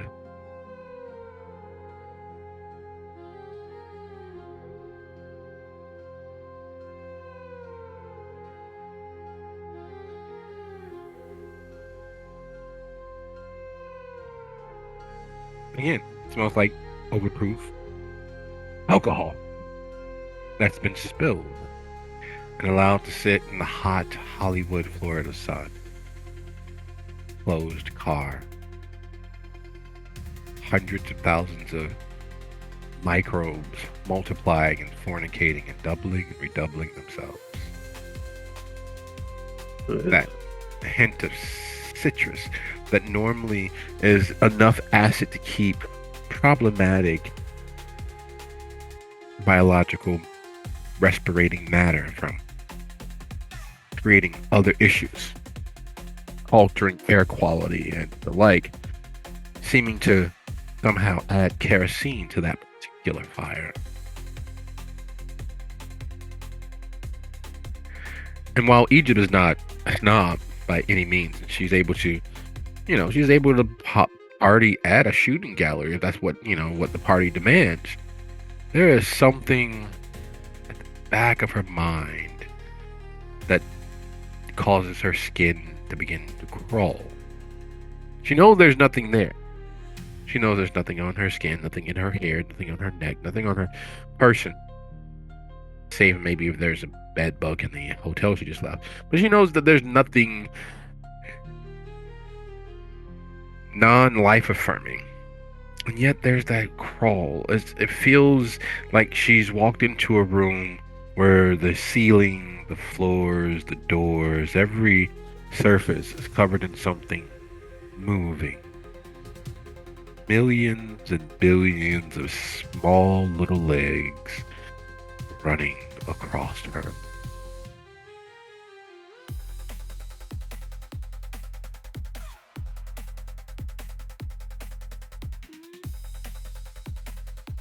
She's not happy. She's calm, but she's not happy. So when she pulls up at the front door, the stink face of all stink faces is on her face, and her hands are gripping the wheel tight enough that even she is white knuckled.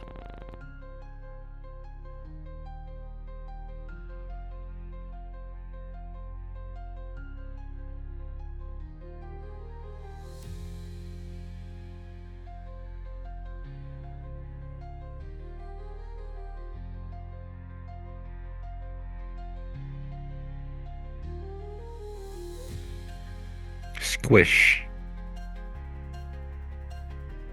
When you step into the back of the vehicle, where you were yesterday, last night, seconds ago for you, hours ago for the rest of the world, there is a squish.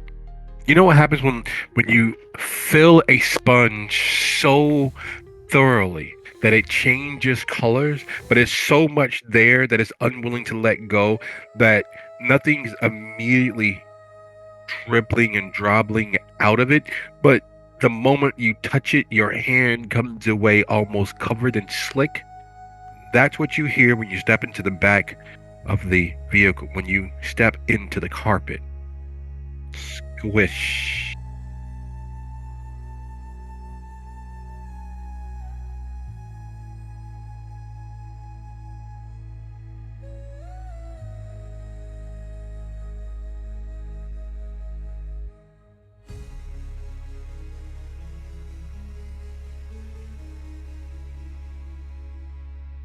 The floor mat is absolutely, as they say in the South, that's sopping, completely sopping wet.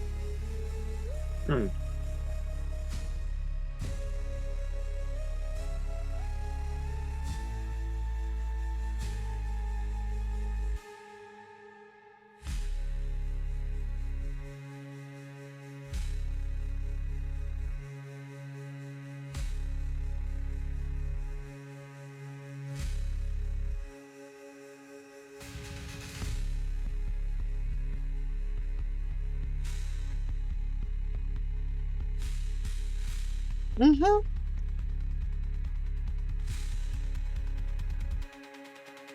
Who else is in the back seat? I was gonna get into the back seat, but now I don't think I will.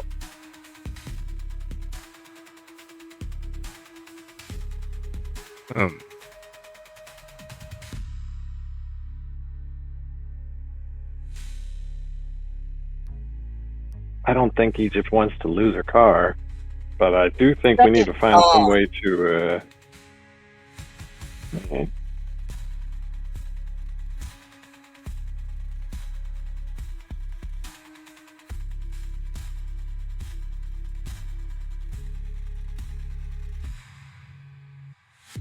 What's the highest number you can count to, Egypt, in a couple of seconds? mean, some people talk really fast and they're able to, 1, 2, 3, 4, 5, 6, 7, 8, 9, 10. Like some people can count really, really fast. How is the highest number you can count? Really, really fast, like in a couple seconds.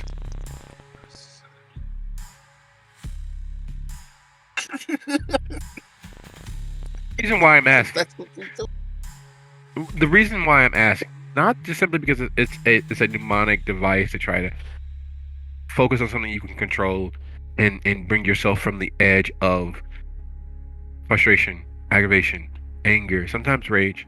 Sometimes all it takes is a moment, sometimes it takes a second. And having something you can control helps with that. The reason why I asked in regards to how high you can count quickly is not for any of those reasons. Because the highest you can count in that few seconds is the number of places on your body where you feel something crawling, something wiggling. Hundreds of little pitter patter. You can't hear them yet, but you believe you can. All of those small, nothing legs and appendages making their way across your skin.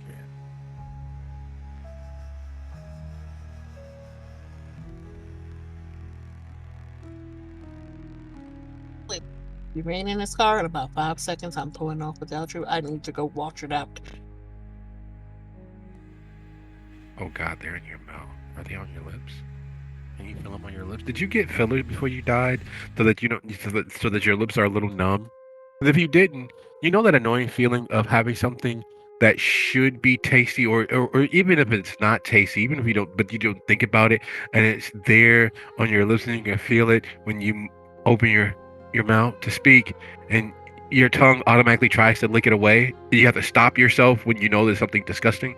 That's what you're dealing with every time you speak, because yeah, there's nothing there. There's fucking nothing there, but yeah, you can feel it, and it's dribbling, no, crawling, moving towards your.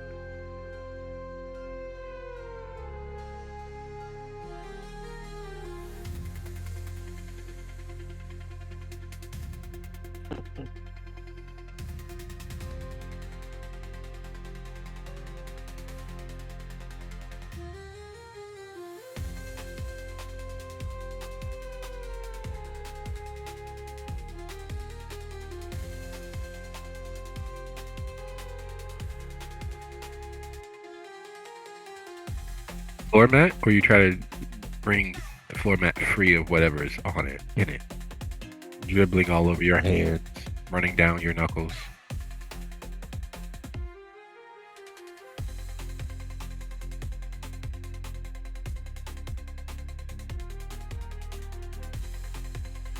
Okay.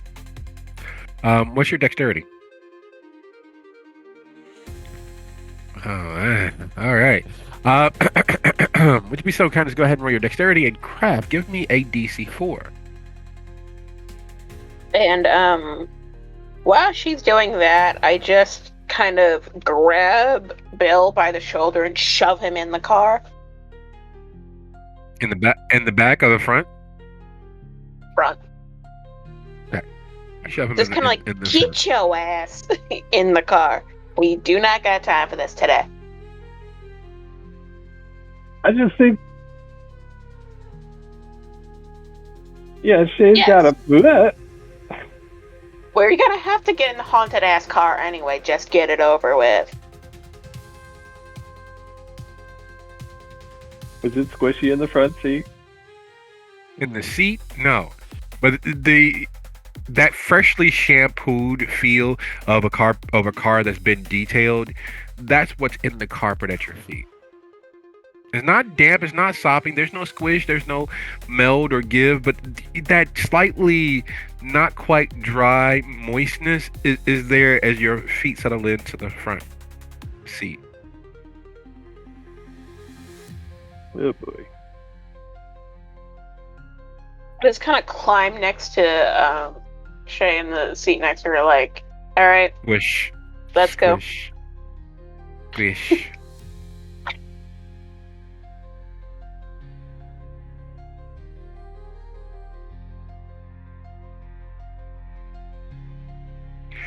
Good job. In a lot of places, turning 21 is a testament to how healthy you will be the next day. And by that, your friends, associates, peers try to poison you so sufficiently that you don't want to drink for the next 6 years. They try to bring you to the point of complete and total blackout. One of those many rites of passage, several places across the country, is a bar mat shot. It is a conglomeration of everything that hits the bartender side of the rail in that mat poured into a shot glass, amongst other quote unquote joke shots. All of those shots, the cement mixers, the godmothers, the shots of my lord, they're all punitive, and it's not very friendly. Yet it's part of the ritual of trying to kill your freshly turned 21-year-old here. Whether it's the keg stand, whether it's the butt shot, whether it is the blowjob, whether it's the muff dive, or whether it's the bar mat shot, or several shots of Malort, or worse, Sambuca and Irish cream, designed to churn as if you are drinking Santa Claus's backwash. It is just what is done. It's part of the ritual of becoming legally able to drink. The reason that comes up now, because even though you know that there's still a mild hint of citrus to this that's sloshing about on the mat, dribbling over your hands and splashing against your hands and your shoes and making a larger spectacle of this liquid. That's what it feels like. It's like reliving that attempt by your friends to kill you with alcohol of the grungiest, most disorderly, disorganized, and offensive to the olfactory as well as taste buds of that person, of you. And as it dribbles down your legs, you can feel it moving in your boot, trying to find, like all liquid, the path of least resistance, sinking to its level, swimming between your toes, down your sock, making itself at home. Luckily for you, you're dead, so there's no bacteria on your skin or anything to cause that to grow and multiply, and yet you feel it. This semi-sweet, disgusting scent of a distillery. And you know that it's not possible, but you feel it growing, filling your boot, moving your toes, squishing them together so that they come out of your footwear in one single concrete form, because the alcohol has burned away all separation between your toes.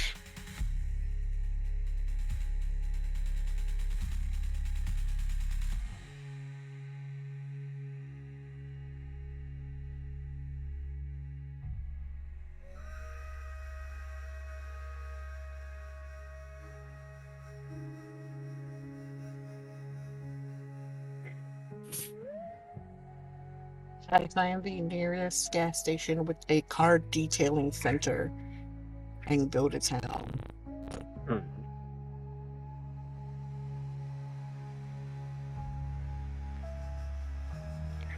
Sweat is not a feeling that kindred have. And of course, there's always an exception to the rule and a rule to the exception. But sweating is not something that kindred do. In fact, kindred enjoy the heat, the humidity, the feeling of life that comes from being in the most distemperate climates possible. The warmer, the better. Partially due to them not being able to sweat. And yet that's what you feel, moving the wrong way down your back as you exert yourself to get them to don't forget there, make sure you get there, make sure you get between the seats. So don't forget, you gotta get all of that. You have to get all of that. You feel Mm-hmm.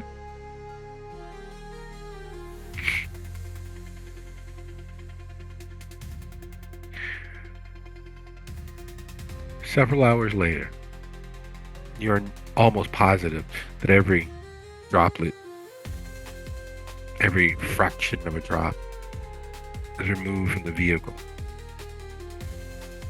You're fairly sure that for all of the pointed direction, they were successful in removing every hide, hair, and thought of that liquid from your vehicle.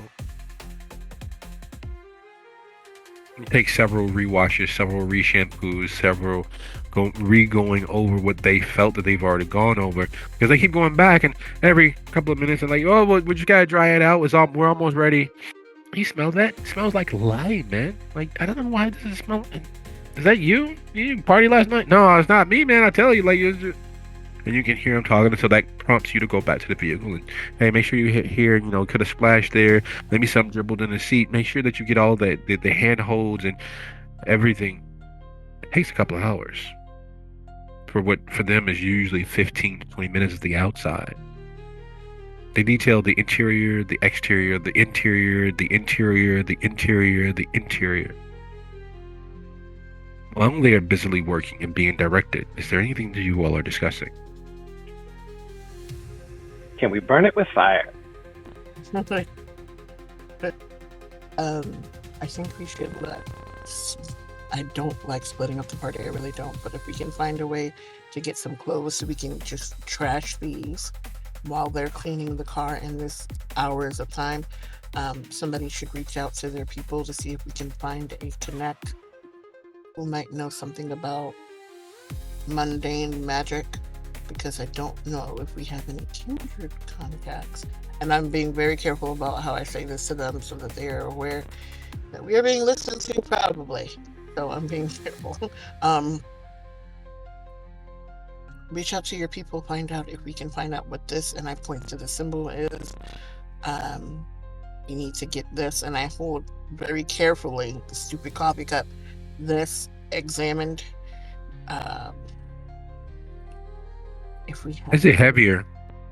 Oh my god, this thing is fucking growing, and I'm terrified as to what that means. It's heavier than it was, and at some point I think it may outgrow the cup, so we need help, and quick. Okay.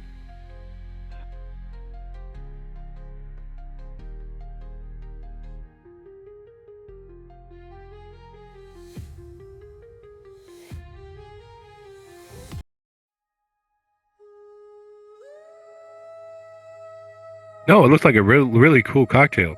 You know the cocktails that you make by using tonic water so that they glow in the dark. That's kind of what you see when you use Sense the Unseen and Oblivion Sight on this. It looks like really well done cocktails to evoke a mood. It looks like liquid. So, Katarina kind of side-eyes the bag and reaches out to her retainer.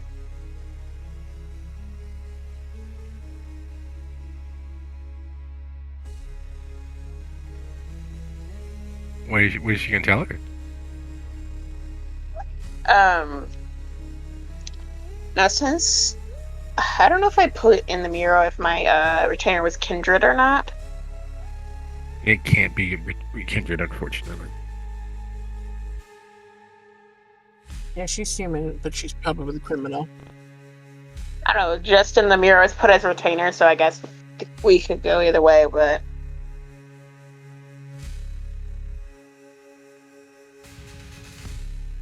So you have her, your loyal servant, the very young, very impressionable, skilled woman who's dedicated her life in service to you. I don't know if you've seen the movie Ghost Dog, but that's sort of the relationship you have with her.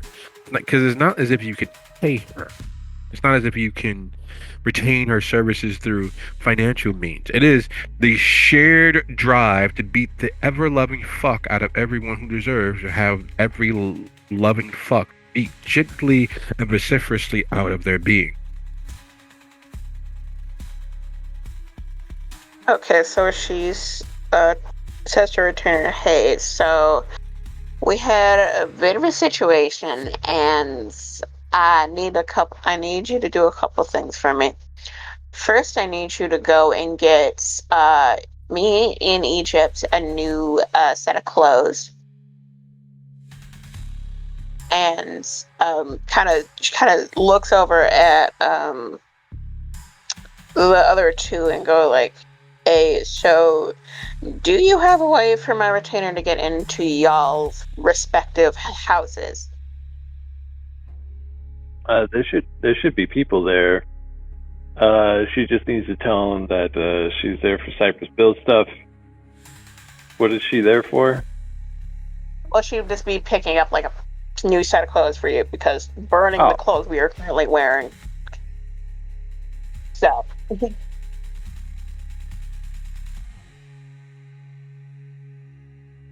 That's what I'm saying. She should probably just buy new clothes. I don't want to infect any of my old clothes. New clothes.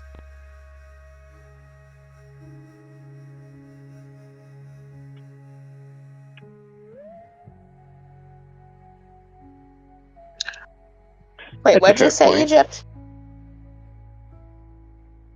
I said new clothes. I don't want to infect any of my old clothing.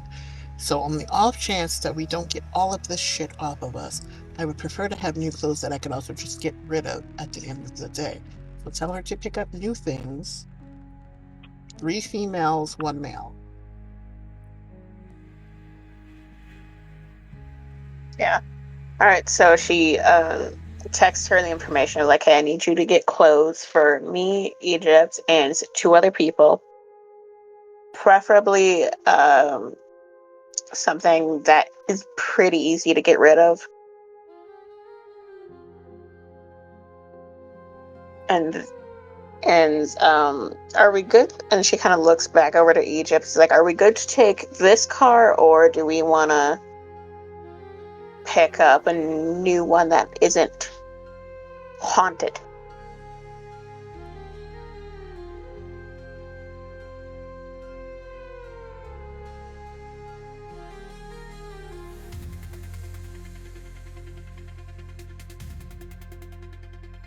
Can we see anything on Egypt? No. Or Shay? Or any of us? No, there's nothing visible right now unless Gorshay loses her cool. Are you feeling some kind of way right now, Shay? Because, that could prompt a secondary attack from conscience. Yeah, let's call it conscience. Yeah, it's your conscience.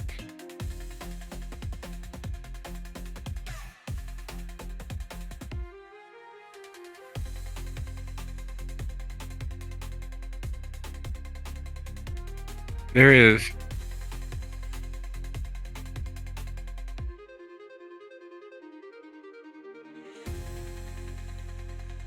Yeah, that's the spirit. Reaching out to people so that we can maybe locate a way to get information about this particular thing and have somebody to look at this fucking liquid. And for that, I think I would be like, "All right, so I need you to pick up clothes for my entire group. That's good, and bring them over to." Imagine we want to change out the clothes sooner rather than later. Yeah. And it's like, "Hey, drop them off at my location." And it's like, "Thank you. Like, thank you for doing that. All right, see you when you get here." Hang up, call my criminal contact, and be like, "Hey, I need information on this thing. What can you do?" Jinkies, I'm like, well, get you connected with some. I don't know if you looking for psychedelics. There's one of our I don't know if you know Egypt. Like for psychedelics, like that's who I typically refer people to. And if I can't get a hold of Egypt, there's this really stoner dude, like Grateful Dead meets, Post Malone. Bill, he's really good for getting you some psychedelics, or at least the antidote to psychedelics, like a good way to come down. If that's what you're Oh, And feeling. I got something that I don't know what it is, and I'm not sure what I should do with it. But I sure as shit don't want it anywhere near me. Oh, one of those parties. Well, if you need somebody to help you kick someone's ass, I know. Um, I don't like telling everybody's name, but might as well. You're a trusted resource. There's this give you a run for your money in terms of just sheer musculature and strength, but I use it from time to time. Fortune, I don't know if you know her, Fortune Rossi. She is a, I think if you two knew each other and got mad at each other, I'm not sure who would come out ahead between you. So if you really need help with someone kicking someone's ass, I can get you in contact with her. Um, but if you need like a brain person, like a planner, then I'd have to refer you to Devin. Devin's like the head of my security when I need outside help. She is really, really good at plotting and planning things.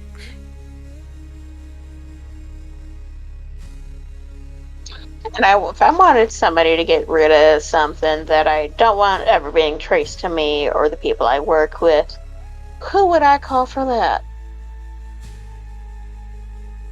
Ooh, wow. That is a lot of a lot. Um, there's this guy I know. I think he's a biker or a metalhead. His name is Ramsey.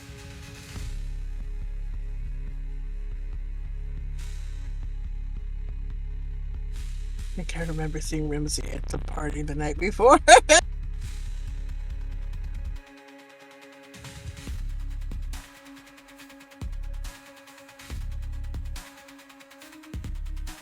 He definitely can help you get rid of pretty much anything. Like when we have something that's like technically deadly, not just drugs or booze or guns, blades or people, Ramsey is your go-to person. I kind of look over to everybody else, and I was like, all right, do we go to this person or do we keep looking? It don't sound like much is helping. This ain't the type of thing we need help with. So,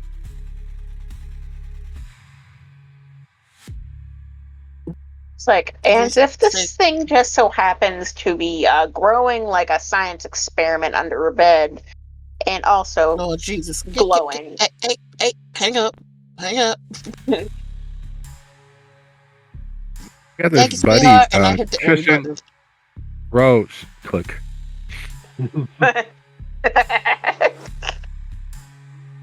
You realize what you're doing, right? She ain't one of us, so you telling her too much shit. The reason she was giving you all these answers is because she don't know what she's talking about. She's thinking about shit with human fucking brains and human solving. We don't need human solving, right? We need us solving. We need people like us. So I mean, I know. And I look at Egypt and I was like, what do you think the point of that conversation was? I was like, look, if somebody's tracing our calls, I wanted to throw whoever the fuck might be watching us off the scent. oh,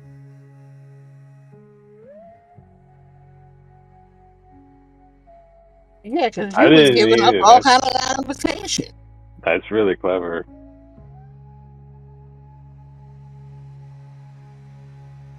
Okay, so while we're waiting for the retainer to show up with clothes, in the car, this is still in the course of the car being cleaned over those hours.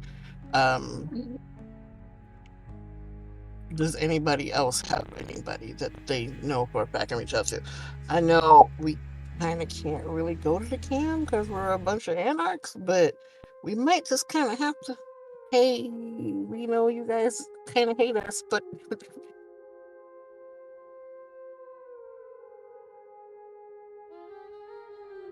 that's who we lost. The only person that had their number was our biker, our their street racer. She had her number. We don't have their number because they didn't show up. Remember, we saw her getting in the car the night before.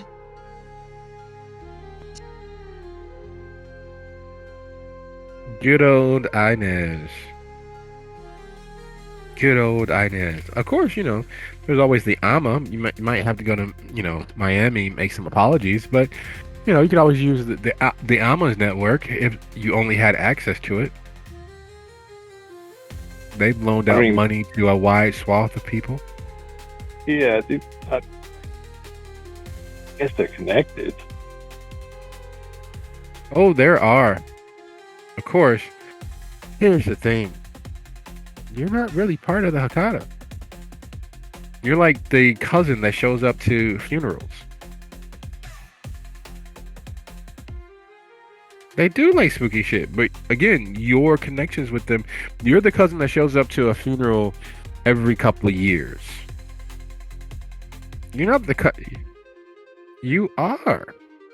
You can reach out to through your phone tree and contact Zimmerman, or Zim as he likes to be called. He has closer ties to several other portions of your family. The problem being, again, you all are in Hollywood. You guys are in Hollywood. Most of the anarchs, most of the Hakata have moved to Miami. Which is where the AMA are, right? They are, or at least they are supposed to be. Right, except one of them's not anymore. I can contact the AMA if we think they actually be able to help with this. I thought they were just money people. Could do drugs. I didn't know they were into this spooky stuff.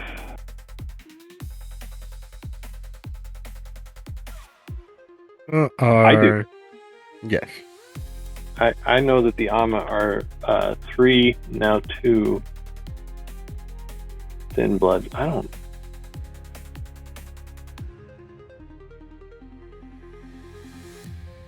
didn't find my contact. They have a lot of money.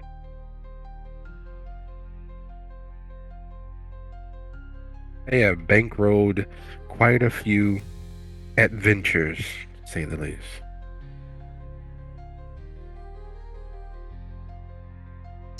I mean, but think about the connections they probably have. That's what we need, connections. We need them to point us in the right direction of people who could probably figure this shit the fuck out. That's what we want. So yes, please, Bill, call them.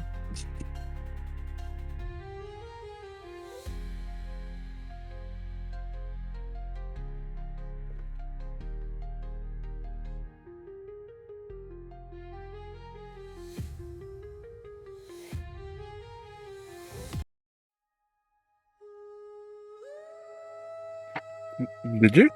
Do you?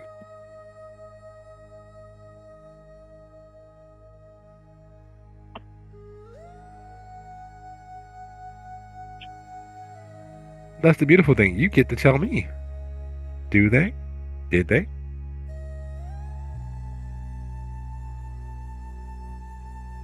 Would our respective characters know about the people that my contact was talking about?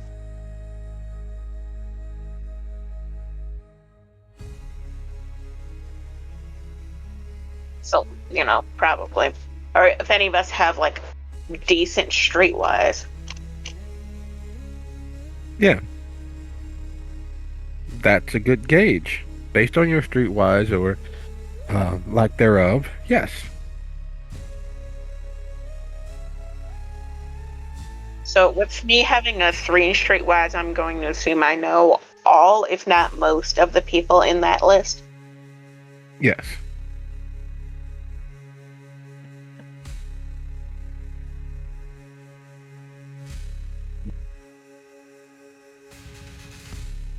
Normally, yes. I got a streetwise too, but specialty with drugs, so I don't think that's specifically gonna help anything, but I guess Specifically, would no. drugs count as with people who deal with drugs or are Yeah. otherwise involved enough to be? Yep, the full Yeah. culture. The culture. You gotta do it for the vine.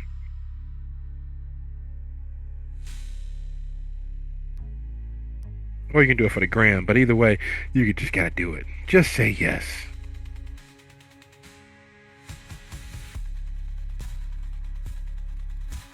So here's your situation. You all have a lot of plans, you have a lot of information, but it's all piecemeal. It is from everything that you've all experienced over the last several nights, being embroiled and enmeshed in this, whatever this is. As the car is nearly clean and you've reached out to your resources, you've got some names, you got some plans, you have some ideas, you have options and opportunities. And as always the case, the more options and opportunities that you have, the more difficult it is to make a decision. But unfortunately, as is the saying goes, it is time to shit or get off the pot because your car is done. So where, whom, what are you all preparing to do as the car finally rolls free of the detailed, very tired, very mildly upset men and women who have slaved over this car for the last few hours?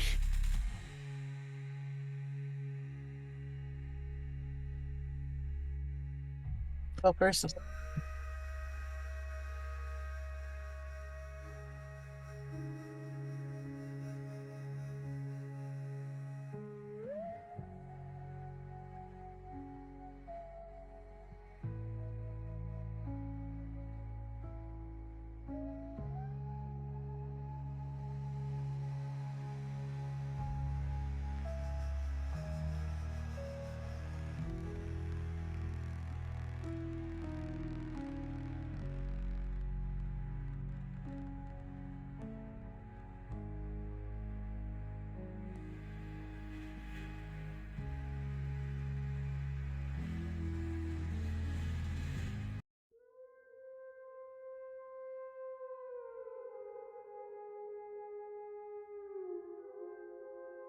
Yes.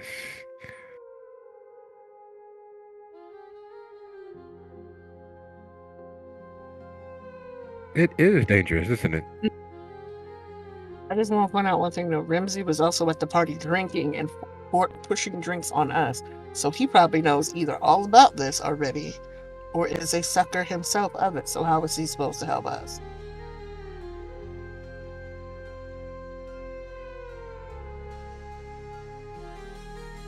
Did he actually drink anything? But then, even if he didn't, the fact that he didn't and he was pushing us to drink, that don't tell you something?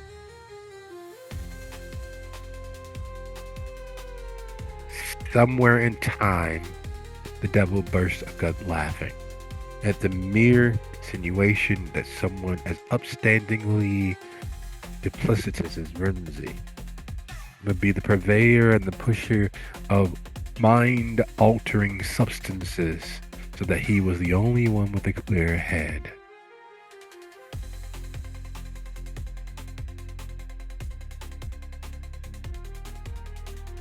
I think we should go with the armor.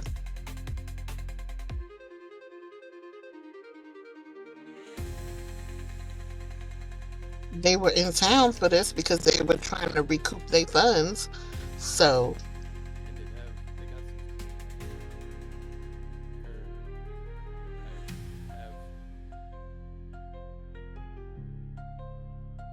I had to change my mic. Better. Well, if we can nudge a little bit of funds their way in exchange for any sort of information we can get, or any sort of help we can get about this, then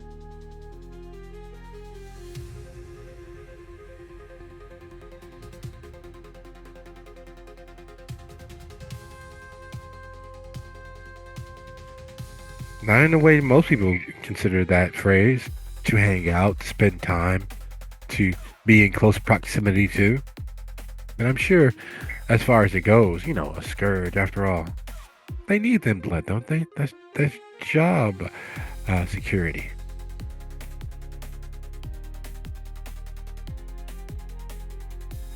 You all, so as you all decide to make the short for you drive to Miami, the road stretching out ahead of you all, in your discussions and conversations as to what it is that is on your plate. It smelled, it felt like steak. The finest steak and potato meal with garlic buttered rolls and all the veggies you could push to the side and perfectly cooked to your preferred temperature. And you realize that it is still a hunk of something, but it is not the steak that you ordered. It is not perfectly cooked nor seared. It is not the succulently delicious, beautiful baked potato filled with chives and garlic and butter.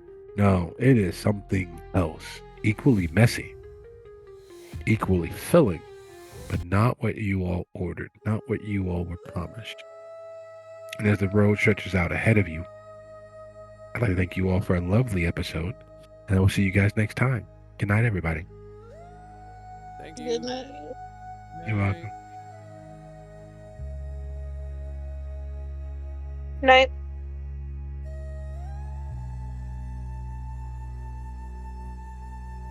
Did you see the note I left in the chat?